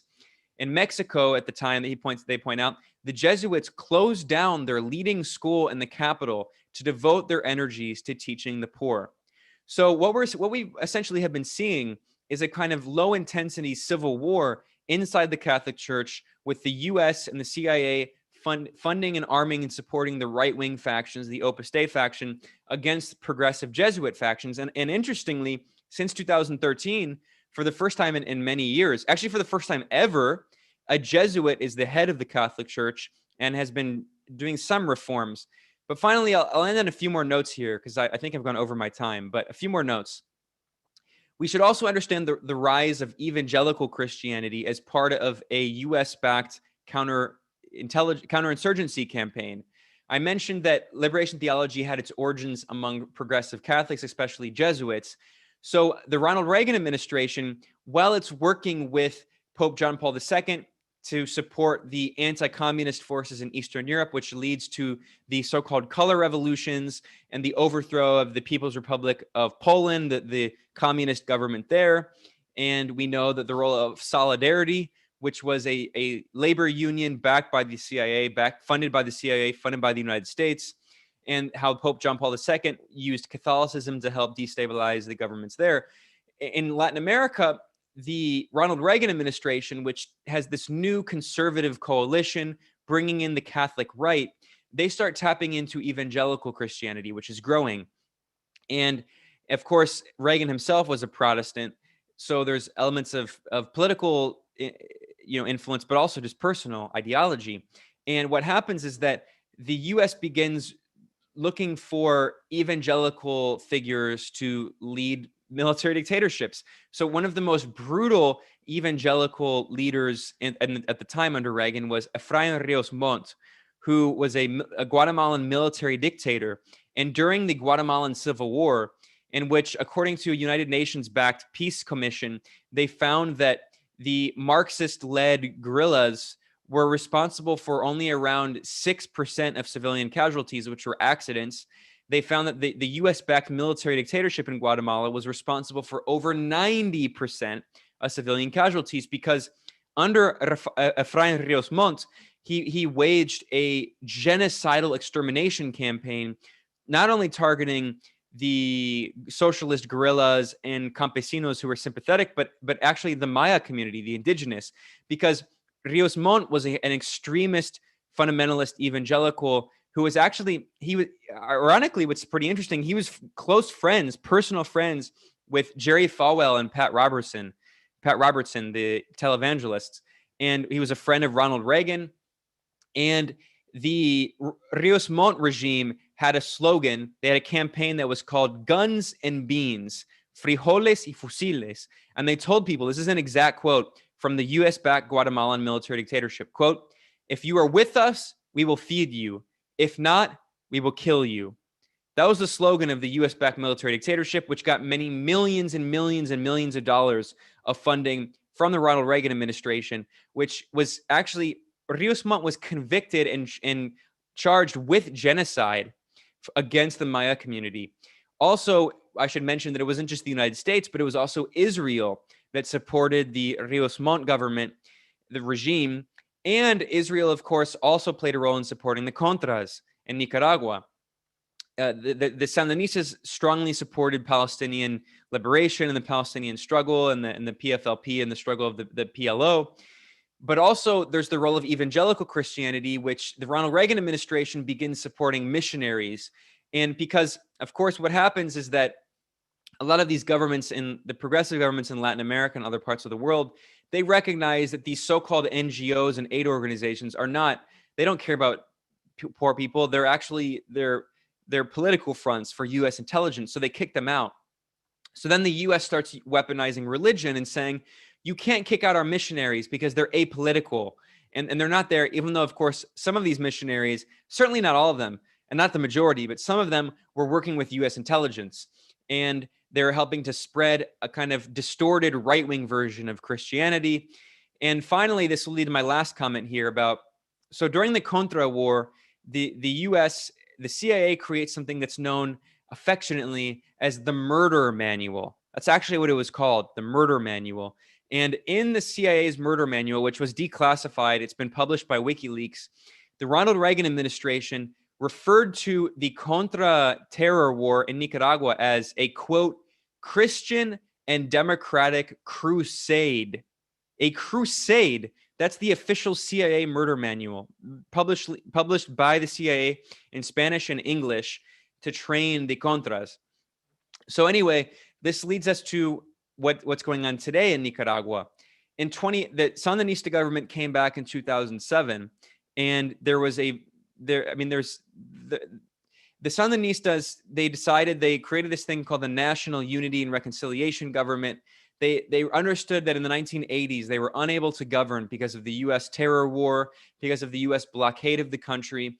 And the Sandinistas, they tried to form like a larger coalition with elements of the religious groups and even with the church, and tried to create a national unity government so they could have progressive policies. In fact, Nicaragua invests around a quarter of its budget in healthcare. Nicaragua, which is the second poorest country in the Western Hemisphere after Haiti, has one of the best healthcare systems in Latin America. It's incredible. It's actually better than the healthcare I got in the U.S. because it's so expensive and you have to have good healthcare and it's health insurance and whatever. So Nicaragua also spends a huge percentage of its budget on free higher education. So there's a lot of great social programs, loans for poor people and small businesses, especially run by women. So they have a very social democratic program, but it's not the same kind of revolutionary Marxist-Leninist infused program of the 1980s. But what's interesting is that the Sandinistas recognized that in order to come back to power democratically, they had to have a kind of conciliation with the Catholic Church because it's so powerful in Nicaragua. Well, the Catholic Church in Nicaragua was extremely right-wing. And since the Sandinistas came back, the Catholic Church has been waging a kind of protracted war against the Sandinista government, trying to destabilize it. And that culminated in 2018, in April. There was a very violent coup attempt here in Nicaragua. And there were right-wing forces that were very similar to the Contras. They're not even ideological necessarily. Like these right-wing drug dealers and criminals and gangsters who were funded by the oligarchy here. They were supported by the United States with many millions of dollars through its CIA cutout called the National Endowment for Democracy, which was created under the Ronald Reagan administration. And we saw that they carried out extreme violence, trying to violently overthrow the government, attacking police. I know friends who were Sandinista activists who were friends whose family members or who know people who were tortured and killed. I did an interview in Jinotepe, which had one of the most violent coup attempts in 2018. And I interviewed a man in his mid-30s, a little around my age. But this guy was like a very macho guy, a working class dude. He showed up for the interview on his motorcycle. And in the interview, he just broke out in tears. He was crying because his brother was killed by these US-backed forces during the 2018 coup attempt, these criminals, these fascists. And then they killed his brother and they lit his body on fire and then threw it in a big garbage can. Then a few days later, they killed his father for being a Sandinista and lit his body on fire and threw it in the same garbage can. And in this interview, this guy's crying. These are the things that the US government backed, the Trump administration backed during this violent coup attempt. And the Catholic Church played a key role. The bishop of the Catholic Church in Nicaragua, Silvio Baez, was encouraging, supporting the right-wing forces. In fact, in Jinotepe, which I mentioned, there were in Managua and Jinotepe and other areas, there were these violent barricades erected that were called tranques, which were similar to the tactics used by the right-wing coup forces in Venezuela in 2014 and 2017, called the Guarimbas there. This is these US-backed, CIA-backed forces. They create these violent barricades and they take over control of entire barrios and prevent police from entering.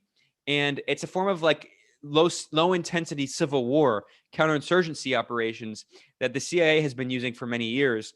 And in Nicaragua, they learned from what the Venezuelan right-wing golpistas were doing in 2014 and 2017, when the Venezuelan right-wingers they actually lit Chavistas on fire, especially black people, dark-skinned Afro-Venezuelans. They lit them on fire, including Oscar Figuera, who was a dark-skinned Chavista who was lit. He was set on fire and burned to death.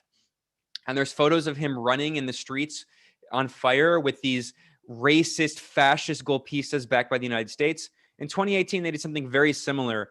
I mean, these are the same tactics the Contras used at a lower level and a lower intensity level, but hundreds of people were killed in 2018 here in Nicaragua. And the Catholic Church strongly encouraged it. And in Jinotepe, in fact, the people of the community were so angry at the Catholic Church that they stormed the Catholic Church because in Jinotepe, there were priests, and also in Managua, there were priests who were on the front lines of the tranques, these violent racist, or not racist here like they were in Venezuela, but violent extremist right-wing barricades that were erected with fire and spikes and guns and mortar cannons and drugs. There were priests who came out to the tranques, who delivered mass, who praised and blessed the tranquistas, the violent golpistas, the coup mongers. And actually, there's video of priests bowing down after a Sandinista activist was murdered and his body was lit on fire. And there is video of two priests who are kneeling down and praying after the tranquistas, these violent right-wing fascists, murdered the Sandinista, and the priests are praying after the execution, after the murder. So the Catholic Church was deeply involved in this coup attempt. There's video evidence showing it. And Felix Maradiaga, who was a US-funded right-wing, extremely neoliberal elite, who was kind of one of the main political leaders of the coup, who's funded by the US, there's video of him with Catholic priests who are blessing the occupation of UNAN, the public university that was sacked. It was looted. The fascist golpistas stole all of the TVs and computers, and they looted the public university, which is for poor and humble working people. And then finally, we saw that in Jinotepe, toward the end of the coup attempt, the community was so angry at the Catholic Church that the police weren't allowed to enter the Catholic Church, of course. So because they have an autonomous agreement with the government. So the community members, they entered the Catholic Church and they took out all of the golpistas, the tranquistas, the right-wing fascists. They were being protected by the Catholic Church, because what they would do is they would shoot at police or let off a bomb or something. And then when the police was chasing them, the golpistas would run into the Catholic Church, and the Catholic Church would protect them, and the police couldn't enter. So community members of Jinotepe entered and forced the golpistas out of the church, and then they were arrested. And what did they find in the Catholic Church, under the pews in the priest's headquarters, in the priest's quarters rather? They found guns. The Catholic Church was allowing, under the leadership of Silvio Baez, the bishop, was allowing the coup mongers to store guns inside Catholic churches during the 2018 coup attempt. And then finally, this led to such massive disgust, even among Catholics in Nicaragua, because over 60% of the population supports the Sandinista front in the elections. And even more, they might not necessarily support them, but they might not necessarily vote, but they support the Sandinistas. They have around 2/3 support of the population, including many Catholics, who were so disgusted that in 2019, the Pope Francis, was pressured to summon Silvio Baez back to Rome, and he left Nicaragua. So finally, this leads to a very interesting development. I swear this is the last thing I'll end on. I mentioned that in the 1980s, pretty much everyone in Nicaragua was Catholic. It was like 99% Catholic. But since the 1980s, there has been a rise of what are called evangelical Christians. Although, again, they're not really evangelical in the same sense as the United States, which have like an evangelical church. Most so-called evangelical Christians in Latin America, especially in Nicaragua, they just call themselves cristianos as opposed to católico. They'll say things like, no soy católico, soy cristiano. Like, I'm not a Catholic, I'm a Christian, which is like a non-denominational form of Christianity. They have like small community-based churches, and a lot of them are Sandinistas, and a lot of them actually were former Catholics, but they were so disgusted because they were Sandinistas by the role of the Catholic Church in meddling to try to destabilize the government here, that they became evangelicals, or what are called evangelicals. There's also a lot of women who convert because the evangelicals don't drink. And a lot of women who, they might have issues with their husbands who drink a lot and they have whatever. So they convert, and they try to pressure their husbands to convert, so that they try to pressure them to not drink. So there's actually been a massive kind of demographic shift here in Nicaragua. And now slightly over half of Nicaraguans identify as Cristiano, but not Católico. So basically what you could call non-denominational Christianity, what's called evangelical, and slightly under 50%, around 45%, identify as Catholic. So it's interesting that even though this has its origins in the US, encouraging evangelical Christianity to try to undermine the influence of liberation theology, in Latin America who are almost entirely Catholics, what actually happened is the U.S. couldn't control the evangelical Christianity it was helping to spread. And there were missionaries who were more progressive, and there were communities who were more progressive, not just in Nicaragua, but also in Brazil. So in Brazil, the evangelicals were a key force behind Jair Bolsonaro, the fascist president, one of the most fascistic leaders since the end of the military dictator era. And during the military dictatorship in Brazil, the Catholic Church was actually a thorn in the side of the military dictatorship, supporting poor people, and it was more progressive. And that was one of the reasons that the U.S. supported evangelical Christianity in Brazil.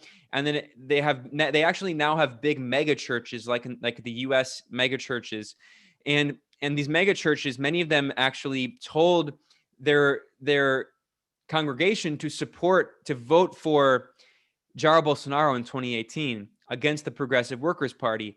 But what's not that well known, actually, is that in the favelas, there have been a lot of progressive left-wing evangelical movements emerging that were one of the main support bases for President Lula da Silva and the Workers' Party.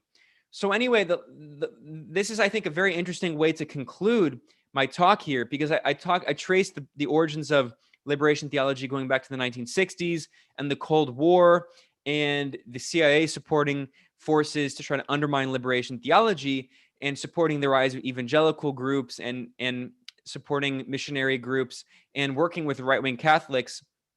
But ironically, here we are in 2021, and as much as they tried to control and prevent, as when I say they, as much as as U.S. imperialism and the CIA and these forces and the oligarchy tried to prevent the rise of these progressive forces, we've actually seen a progressive wing of the Catholic Church emerge once again with Pope Francis, and we've even seen new progressive forms of evangelical Christianity here in Nicaragua, in Brazil, in Venezuela. There is a progressive, even socialist wing of the evangelical community that is called Ora, O-R-A, which means pray. And every time you go to a Chavista march, you always will see flags from Ora. They're hardcore Chavistas. So I think it's a very interesting and a very optimistic note to end on, because it shows that as much as U.S. imperialism and these right-wing oligarch forces in Latin America, many of which are descendants of the European colonialists and conquistadors, as much as they have tried to turn religion into a weapon, to mobilize it, to exploit it as a right-wing force, it's a double-edged sword, because it gives rise to new progressive forces in poor and working class communities. And they have seen these new forms of Christianity as a form of empowerment. And in his speeches still today, Daniel Ortega will talk about Jesus as a revolutionary figure, and will quote scripture, and how, it's easier for a rich man to pass through a needle than it is to enter the kingdom of heaven. So as much as U.S. imperialism tries to repress progressive forces in the region, as we saw with the Bolivia coup in 2019 and the incredible return of the Movement Towards Socialism party of Evo Morales in the election last October, as much as they try, they often end up fueling resistance even more. Thank you. Everybody show us your hands for Ben Norton. That was just fabulous, Ben. Thank you so much. And we could go on and on. It's really incredible to hear you. I'll just say that I was a Latin American studies major in college, and have sort of not kept up with it in the last 20 years. The 80s, was right there with all these conflicts in Central America. But this is just such a huge synopsis of a lot of things, and it's just great. And I want to watch it again on our YouTube channel, and keep on being informed by you through the Moderate Rebels podcast and other places where you publish and broadcast. I have a couple questions, but we're going to sing a song, and this whole thing really evokes my late uncle, who just recently passed, and he was the reason I became really interested in Nicaragua, and he was a theology professor and a missionary. He called himself a radical evangelical, which seems like an oxymoron to a lot of people, but it's not, as you just mentioned about some of the Christian groups. Anyway, this is a song that I recorded decades ago and revived for the occasion of his memorial virtual event. And I won't translate it for you. I'll just sing it for you. Most of you know this is a very well known song, Violeta Parra, Gracias a la Vida. And thank you again, Rob Flax, for joining us today. It's just been a treat having you here. Thanks for having me.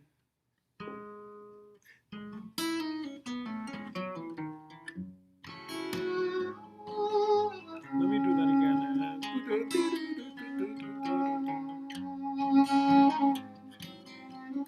Gracias a la vida que me ha dado tanto, me dio los luceros que cuando los abro, perfecto distingo lo negro del blanco.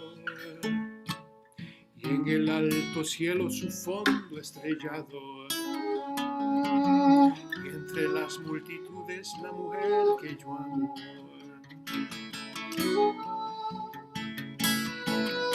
Gracias a la vida que me ha dado tanto, me ha dado el sonido y el abecedario, con él las palabras que pienso y declaro. Madre, amigo, hermano y luz alumbrando la ruta hacia el alma de la que yo amo.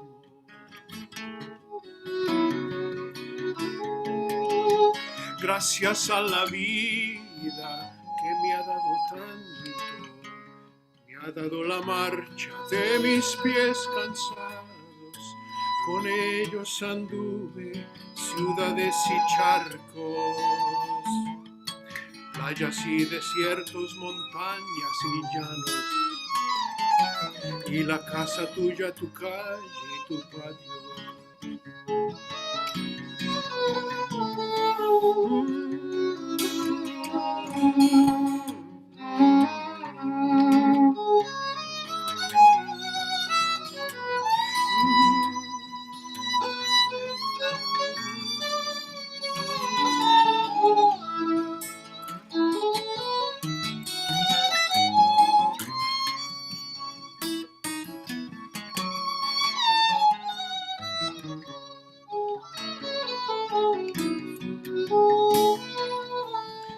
Gracias a la vida que me ha dado tanto, me dio el corazón que agita su marco cuando mira el fruto del cerebro humano, cuando mira el bueno tan lejos del malo, cuando mira el fondo de tus ojos claros.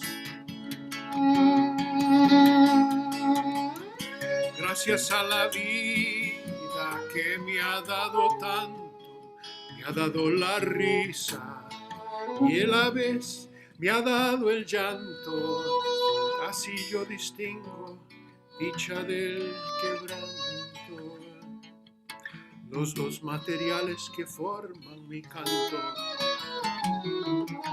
y el canto de ustedes que es el mismo canto, el canto de todos, que es mi propio canto.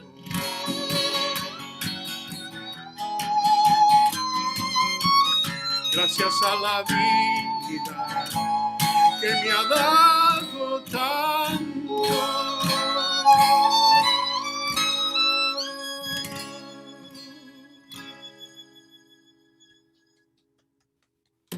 Rob Flax, everybody. Thank you. Well, let's Sending you virtual hugs, everybody. take some questions and answers. Ben, first question: what part of Nicaragua do you live in Managua or elsewhere? Yeah, Managua, the capital. In what part of Managua? Do you know Reparto San Juan? More toward the center. towards the center. Tell me about the center. Is it still like a whole bunch of buildings abandoned from the earthquake? No, not at all. No, no. I mean, I obviously wasn't here in the '80s, but I've heard that it's totally unrecognizable compared to the '80s. It's no. I mean, there are basically no unrebuilt buildings. I mean, it's continued. Managua's continued to expand southward and southward toward Masaya. Uh-huh. Uh-huh.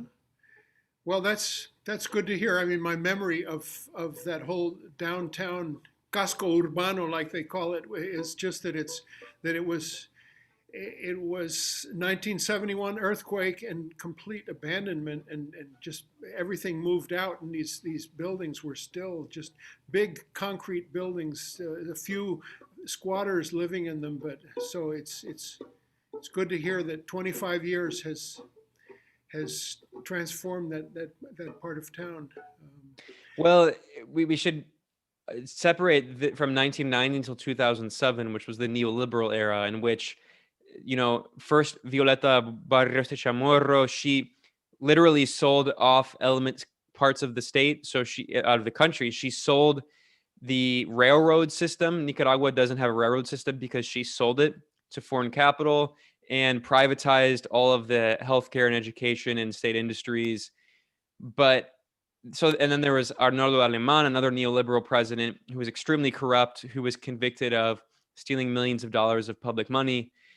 So from 1990 until 2007, it was a pretty brutal neoliberal era. But then in 2007, the Sandinistas came back, and inequality has dropped drastically. Like I mentioned, healthcare and education are free. Healthcare is incredible here, and there are a lot of other social programs. So I mean, it's very different now from it was in the neoliberal era. But there's a lot of parks. I was actually just at the park last night. There's a lot of beautiful parks. And what's interesting is in the neoliberal era, a lot of these parks were abandoned. Like you might remember the park in the center of Managua on Avenida Bolivar. And there's also a huge statue now to Hugo Chavez on Avenida Bolivar. It's actually now referred to as Avenida Bolivar a Chavez. So Chavez or Bolivar to Chavez Avenue, because there's a big statue of Simon Bolivar on one end and Hugo Chavez on the other. And like the main park, Luis Alfonso, it used to be totally abandoned in the neoliberal era, and there were like drug dealers and criminals, and no one could enter. But now I was there last night and it was full with families and children. So, I mean, it's really night and day now compared to it was in the neoliberal era. Like I said, I mean, the Sandinistas now are not the same as the 80s. They had to make a lot of compromises, but it's still a very progressive social democratic government with a lot of social programs for people and an anti-imperialist foreign policy. So one more question from me, Ben. And this is a delicate, difficult one for me because Mejia Godoy, the brothers, just incredible founders of the Sandinista movement. Carlos became a member of the assembly. Luis, serious songwriter career, ambassador for the Sandinista government. They're both in Costa Rica, and they call themselves in exile.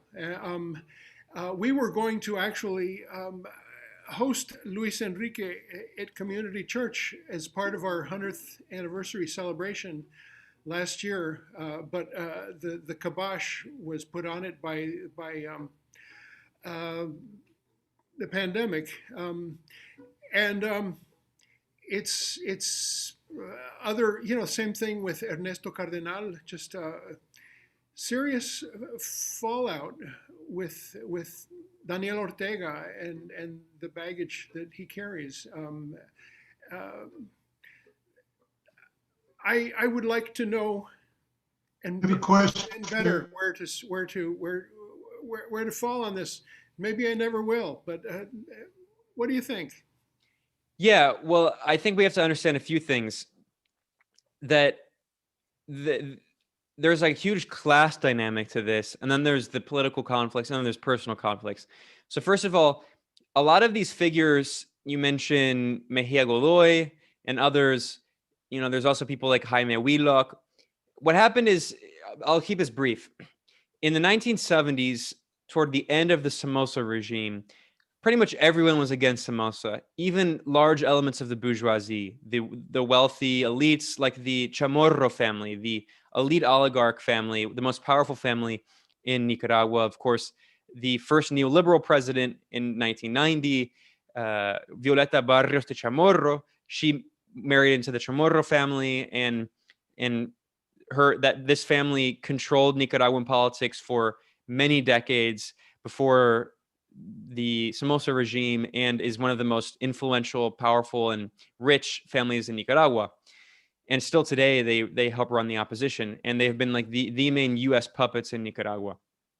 So what happened is that in the 1970s, you mentioned the earthquake, the looting of the country by the Somoza dynasty, the horrible poverty, illiteracy, disease.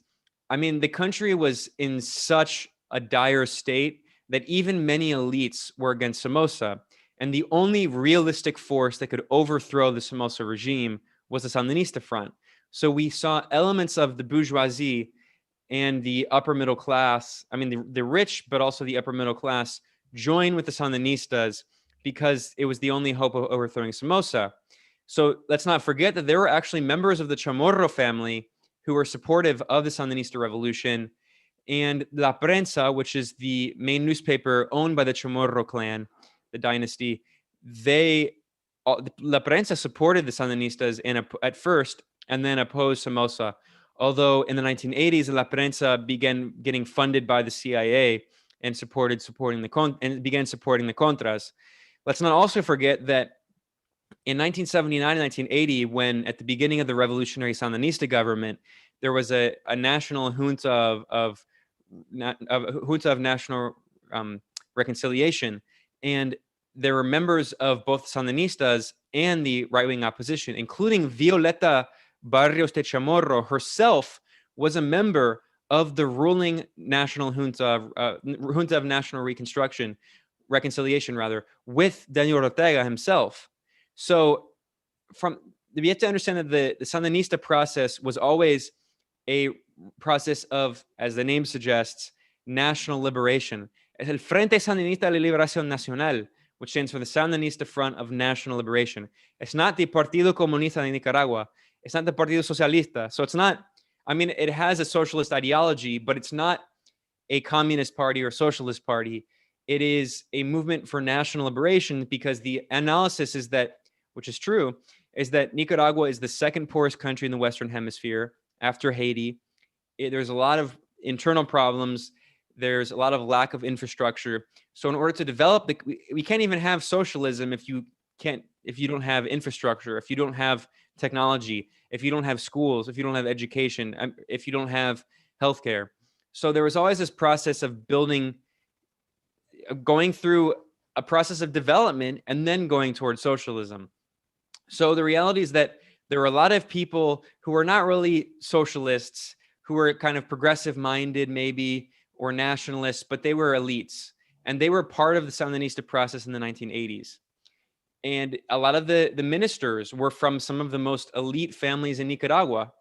And then when they lost power in 1989 with the election and the U.S. using millions of dollars to fund the right wing, etc., a lot of those people left the Sandinistas. And in the case of, for instance, another person who is like, I mean, Mejia was a musician, so he wasn't a politician.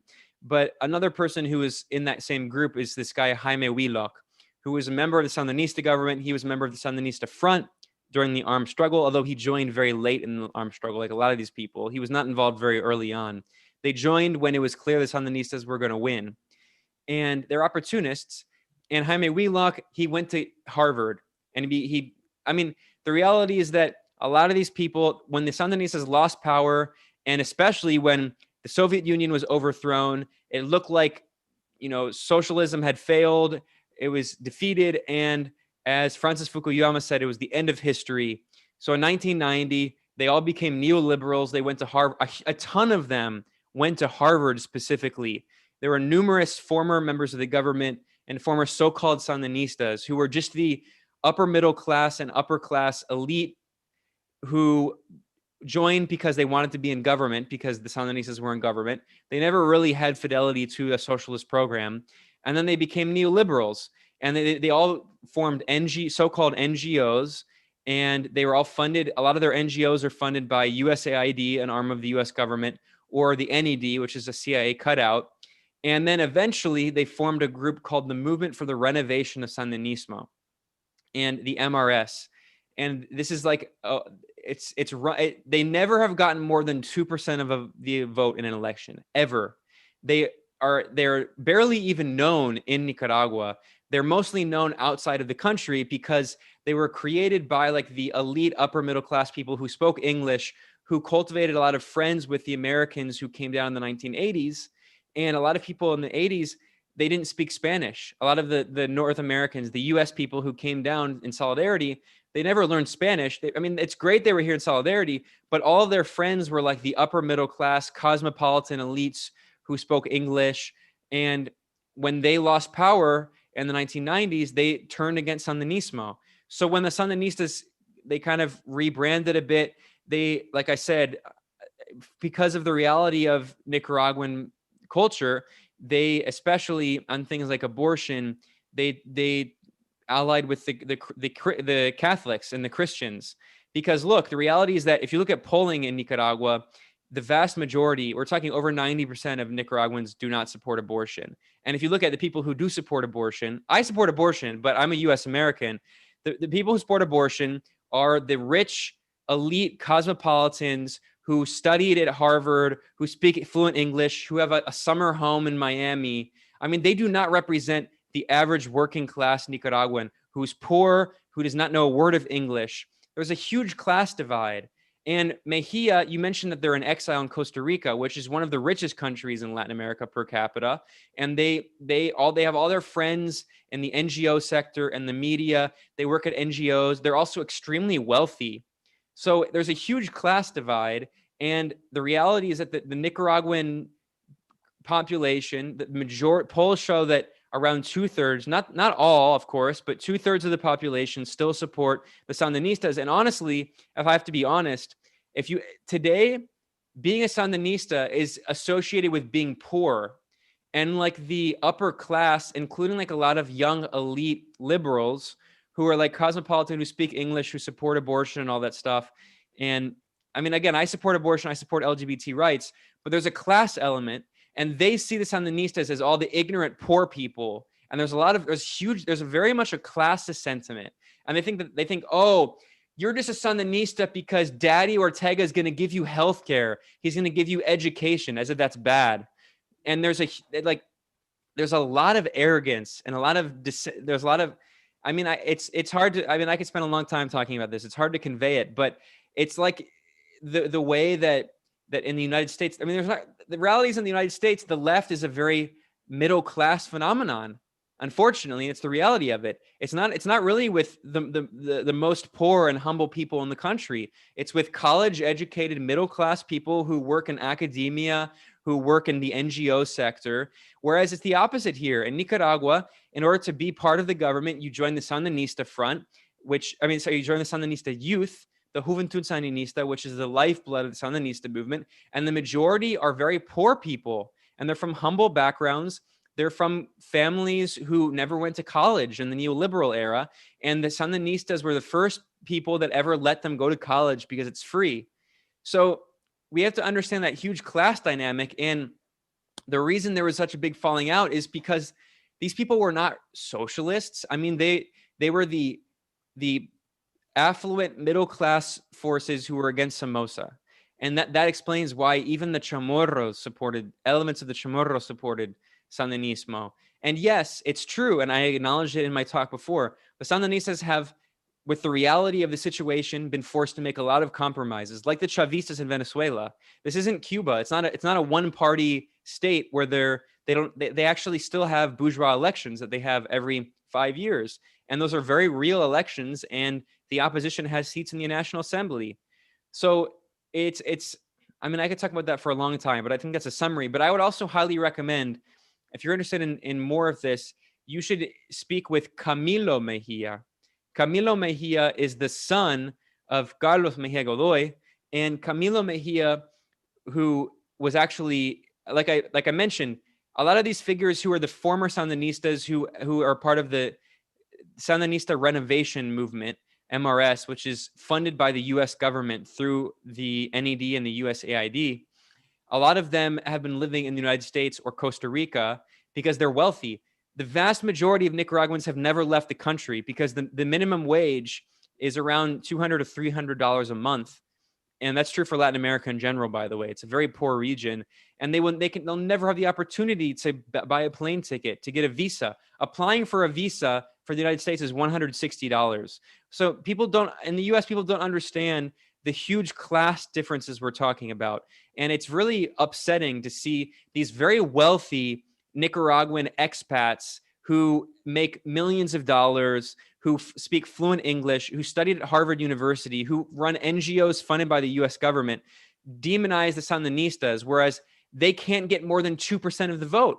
If Carlos Mejia is such, and his music is legendary, and in all respect to his music, but if he supposedly represents the real Nicaraguan left, why can't his party get more than 2% of the vote in the election?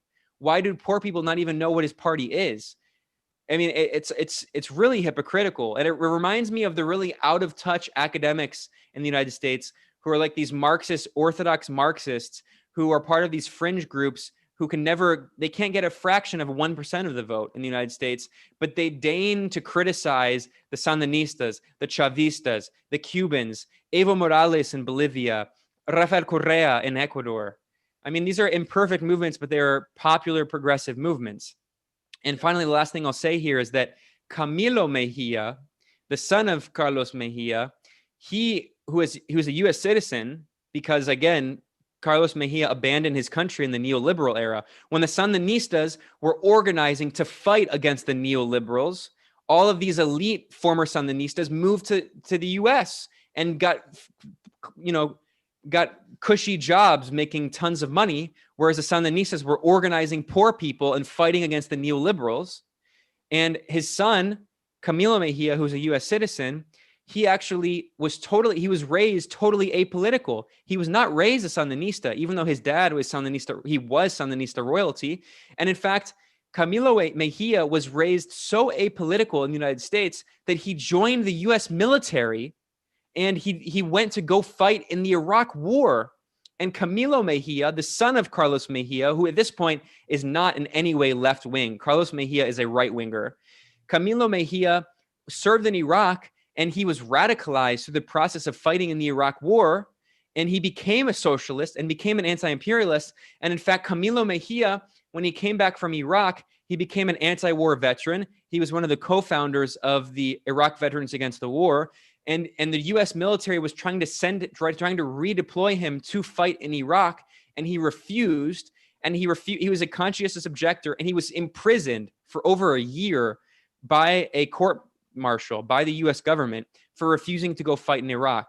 And Camilo Mejia today, he has broke with his father, and Camilo Mejia is a hardcore Sandinista, because the reality is that these people are not. The former Sandinistas are not, they're neoliberals through and through. They support abortion. Okay, I support abortion too, but their economic policy is entirely neoliberal. They do not represent the left anymore. Mike Heichman, go ahead. Well, thank you so much for complicating my thinking. I was in Nicaragua in '87, part of a delegation, and I obviously support the revolution and met a whole bunch of different wonderful organizations, including AMLAI. I don't remember what it stands for, but it's the women's organization. And while I was impressed with the revolution, I also knew that they were fighting a war against the Contras in the United States, and it was a top-down organization. Now, I hear you very, very clearly. I believe in socialism from below, and I kind of think that from my point of view, it's like you have a broad understanding, but also I think you underplay other factors and stuff. So could you make, you speak for a long time. Could you briefly talk about the struggle for, I don't know if online still exists, but about women's organizations? I can't believe that 90% of poor women don't support abortion. It's like but there are other expressions in terms of women's freedom and women's rights, and also the working class, because you're an expert. I'm not, but my belief is that at times the government behaves in an oppressive way towards their base, towards the working class in terms of social forces and stuff.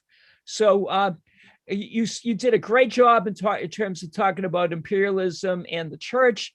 Could you take a broader look in terms of what's happening with the bottom of the society who are fighting for progressive change? Thank you.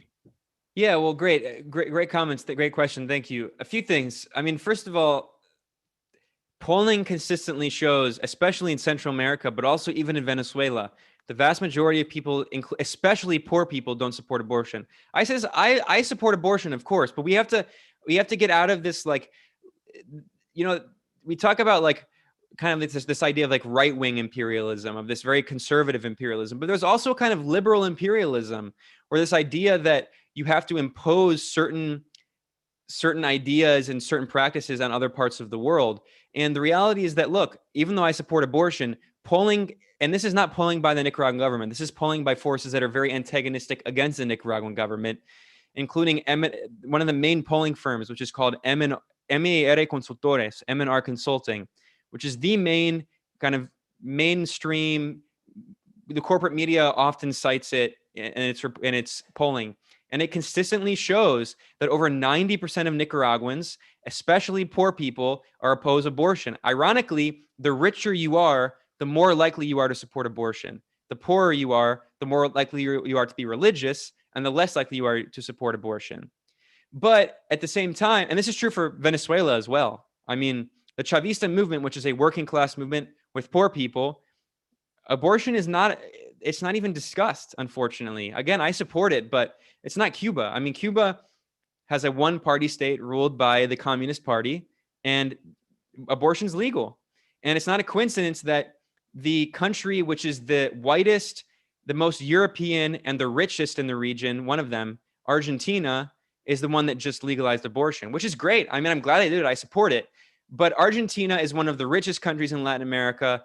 It's one of the whitest and one of the most European, with more than half of the countries of Italian descent. Whereas Nicaragua is the opposite. It's the poorest country in Latin America. It's the second poorest country in the Western Hemisphere after Haiti. So we have to understand just those material conditions. Now, as for the other comments about, the government, look, I would never say that the government's perfect. And like I've said, the government has made a lot of compromises, as is true for the Chavistas in Venezuela. But let's look at the hard facts. One, Nicaragua, being the poorest country in Latin America, is the safest country in Central America. Who are its neighbors? El Salvador, which until recently had the highest murder rate on earth. And one of the only reasons it has a lower murder rate now is because the neoliberal authoritarian leader there, Bukele, backed by the US, is because he made an agreement with all the drug gangs to not kill people. Guatemala is extremely violent. And then Honduras, the northern neighbor of Nicaragua, is one of the most dangerous countries on earth. It also had one of the highest murder rates on earth until recently. And that was, of course, because there was a progressive government under Manuel Zelaya, which was overthrown in a US-backed military coup in 2009. And since then, Honduras has been run by a right-wing drug dealer, Ho, and his predecessor, who everyone knows they're linked to the drug trade, and they're extremely corrupt and neoliberal. So we have to consider Nicaragua's context. We have to compare apples to apples. So frequently, people compare the poorest country after Haiti in the Western Hemisphere, Nicaragua, to the United States, which is the richest country, which developed its economy on slavery, on genocide of the indigenous population, on imperialism and colonial conquest. That's true for the European powers. And we have to compare Nicaragua to its neighbors. Nicaragua, which is a poorer country than its neighbors in Central America, is less unequal. It's more equal. It has the best healthcare system by far. It has a pretty good education system. It's also the safest. I just want to stress that point again, in a very dangerous region. And let's look at the migrant crisis. You know, we keep hearing about the Central American migrant crisis. Almost the plurality, if you combine the three Northern Triangle countries, Guatemala, El Salvador, and Nicaragua, Guatemala, Honduras, and El Salvador, the Northern Triangle, the majority of migrants to the United States come from those three countries. The plurality come from Honduras, which was destabilized by the United States in 2009. It's not a coincidence that it created the migration crisis. Meanwhile, Nicaragua contributes under 8% of immigrants to the United States. I mean, we're talking about night and day here. There are very few immigrants from Nicaragua because it's an oasis of stability in a region of extreme violence. So what the Sandinistas have done is very impressive. And if the Sandinistas did not come back in 2007, I think we would see something very similar to Honduras or El Salvador, an extremely violent country, extremely unsafe country with high homicide rates and with organized crime and drug gangs. One of the reasons that Nicaragua has been able to be so safe is because there's no drug trade here. It doesn't exist. The Sandinistas run a tight ship. They do not allow drug trade. Whereas in El Salvador, like I mentioned, the government, backed by the U.S., made a deal with the drug gangs under Bukele. And in Honduras, the president, Ho, is a drug dealer himself who was named in this recent case of El Chapo in New York. And his brother, Tony Hernandez, is in prison in the United States because he trafficked thousands of kilograms of cocaine into the United States. And Tony Hernandez actually put his initials on his Coke, TH. I mean, so we have to understand, you know, it's so easy to criticize Nicaragua. It's so easy to criticize Cuba. But we have to look at their neighbors. And if the Cuban Revolution hadn't succeeded, Cuba would probably look like the Dominican Republic right now. It would look like Haiti right now. And if Nicaragua, if the Sandinistas hadn't come back into power, it would look like Honduras or Guatemala right now. And then there's the fact of the critiques internally. And again, the government has made compromises. It's true that the government has tried to encourage elements of what you could call the national bourgeoisie to develop the country because it's very poor. But the reality is that, like I said, Nicaragua is one of the most unequal countries in the region. And in terms of land, which is a huge contradiction in Latin America, it's one of the main reasons that led to the armed uprising in Colombia, to the wars in Central America. And Nicaragua, it has one of the most decentralized land ownership in all of Latin America. In fact, in terms of public ownership of property, the only country in Latin America with more public ownership of property is Cuba. And number 2 is Nicaragua. And number 3 is Venezuela. And if you look at specifically campesinos, because Nicaragua, one of the things that the Sandinistas learned in the 1980s when the U.S. not only had the Contra War, but also the blockade, is you have to be food sovereign. And Venezuela right now is unfortunately suffering through the consequences of that. Venezuela has been a petrostate for 100 years, predating Chavismo. And Chavez and Maduro and the communes in Venezuela, which support Chavismo, they have tried to increase food production, but it's very difficult, especially to convince my generation, people born after 1980. It's very difficult to convince young people who have the internet and phones to go move to the countryside and become farmers. It's very difficult. So in Nicaragua, the Sandinistas have strongly worked with the campesino sector. The ATC, which is the Association of Campesino Workers of Farmers, is a hardcore bastion of Sandinista support. And the campesinos are extremely well organized in communes. Nicaragua actually, speaking of socialism from below, Nicaragua has one of the highest percentage of communes in the entire world, especially in the countryside. And a lot of them run by women, by the way. And the Sandinista government has turned Nicaragua from a food importer that had major problems with food insecurity, and now thanks to the Sandinista government, Nicaragua is a food exporter. It is 100% food sovereign. And of course, the US has been imposing more and more sanctions on Nicaragua since the failed violent coup attempt in 2018, including blocking Nicaragua from accessing international finance. But they've learned, if there ever is, and this year there's going to be more sanctions and another coup attempt because there's an election this year, the Sandinista government, thanks to them, the country is now totally food sovereign. And then finally, the role of women. Nicaragua has the 5th highest representation of women in the government in the entire world. The 5th in the entire world. It's up there with like Denmark. And in all of Latin America, Nicaragua has the highest level of women representation in government. In fact, the Sandinista government has a law mandating that at least 50% of government positions have to be filled by women. And the Sandinista youth, which is again the lifeblood of the Sandinista front, and there's thousands of young people organizing.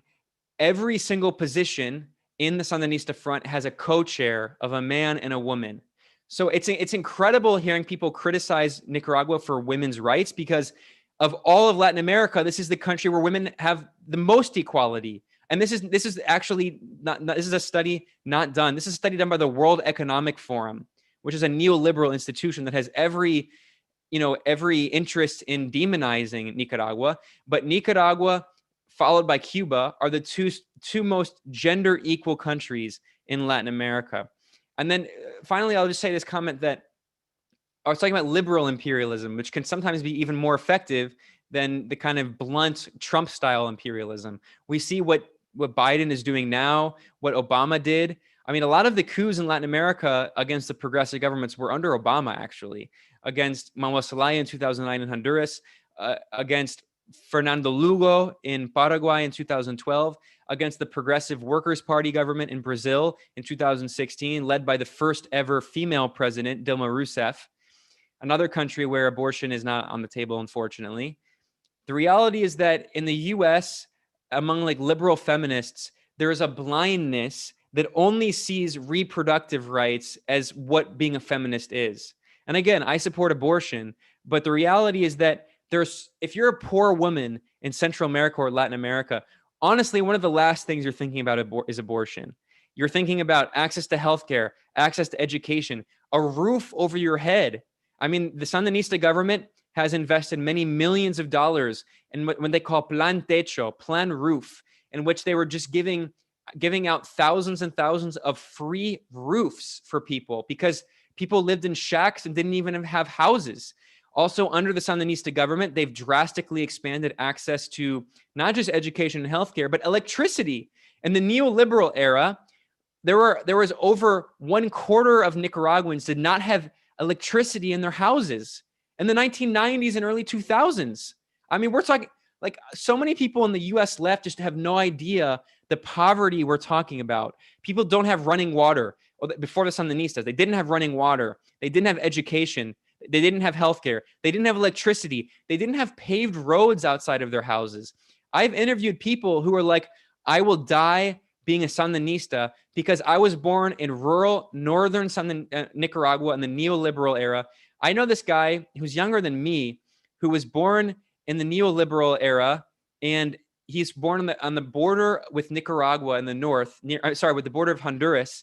And he was born in a house with no electricity, with no water, and no roads. And he told me, I will die for the Sandinista front.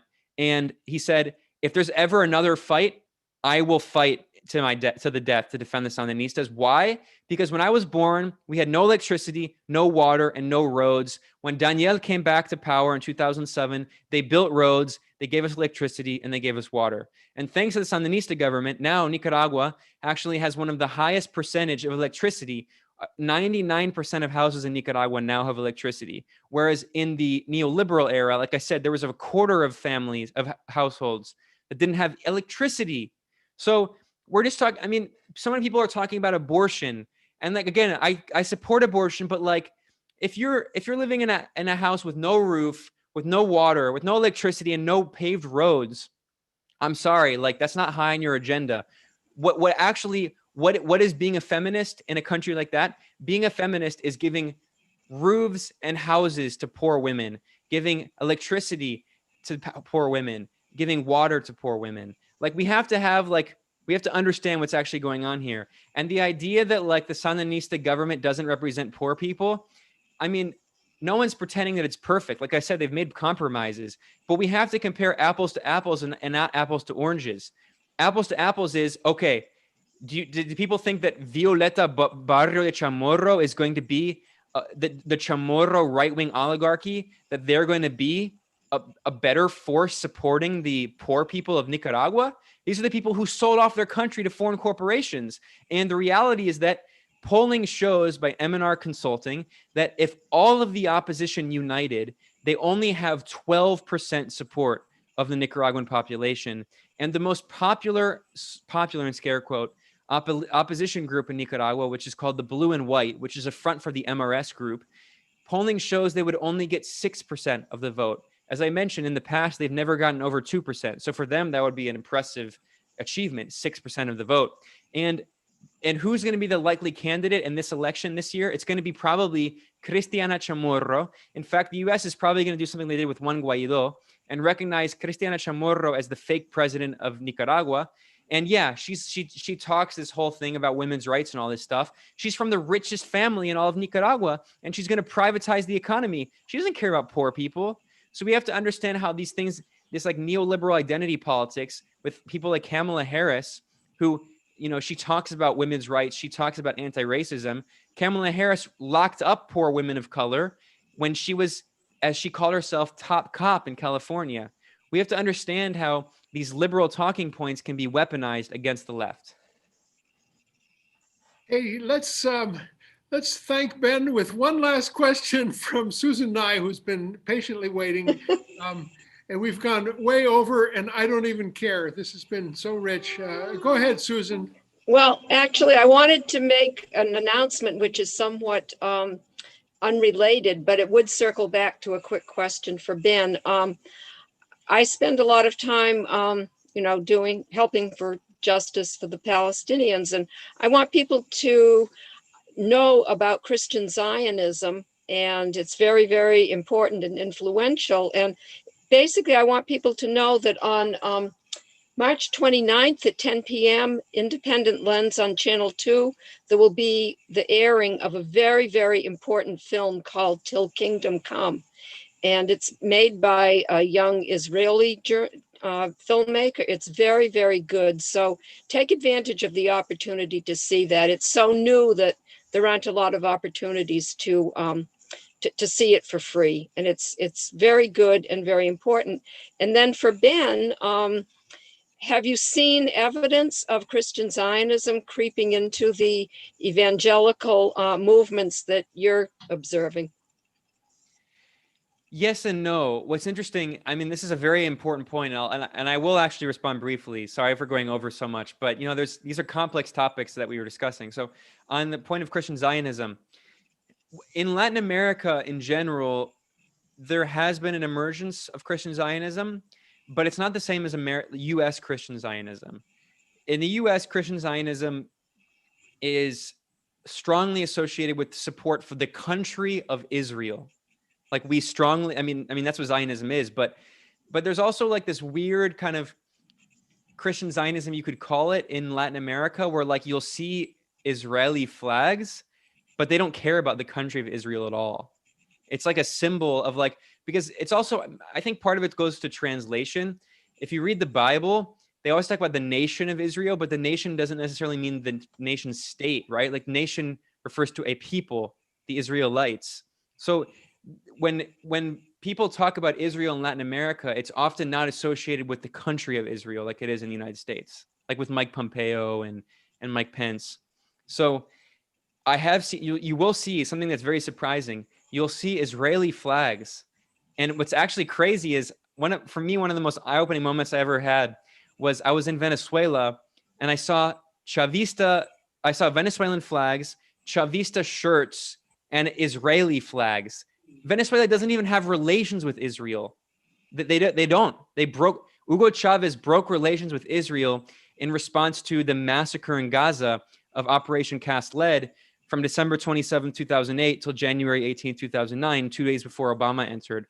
And of course, Obama supported Israel 100% as well and gave them $3.7 billion a year military assistance. But that was right before Obama.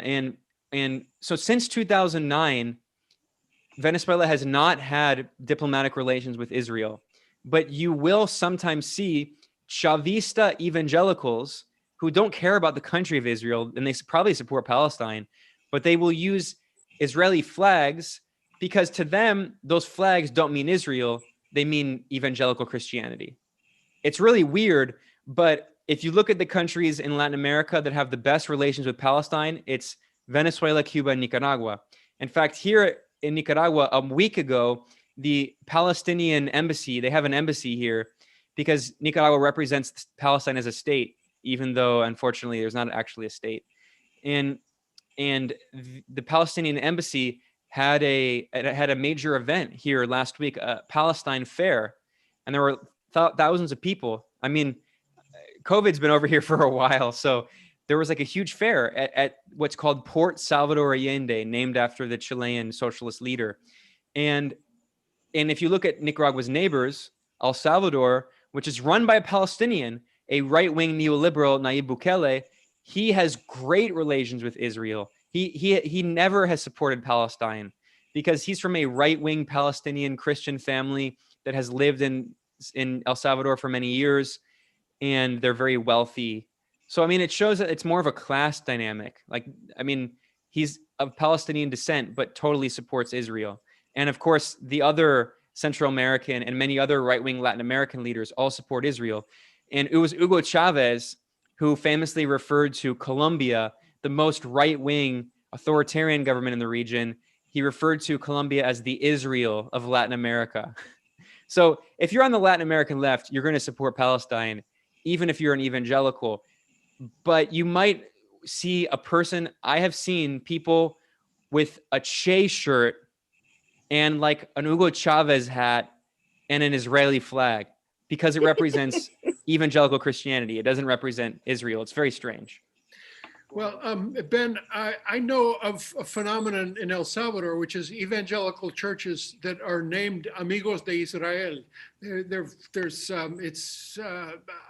2 or 3 of them in villages in Chalatenango, and it's about kind of missionary support that they receive, and it's directly related to Christian Zionism.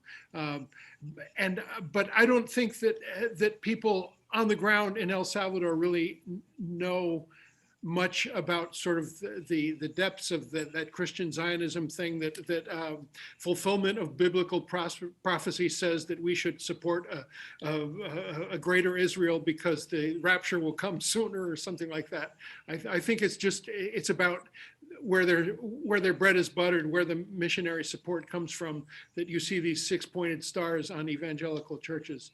But I really need to move this on because we've gone so far over. But I don't say that out of any deference to how rich this has been, Ben.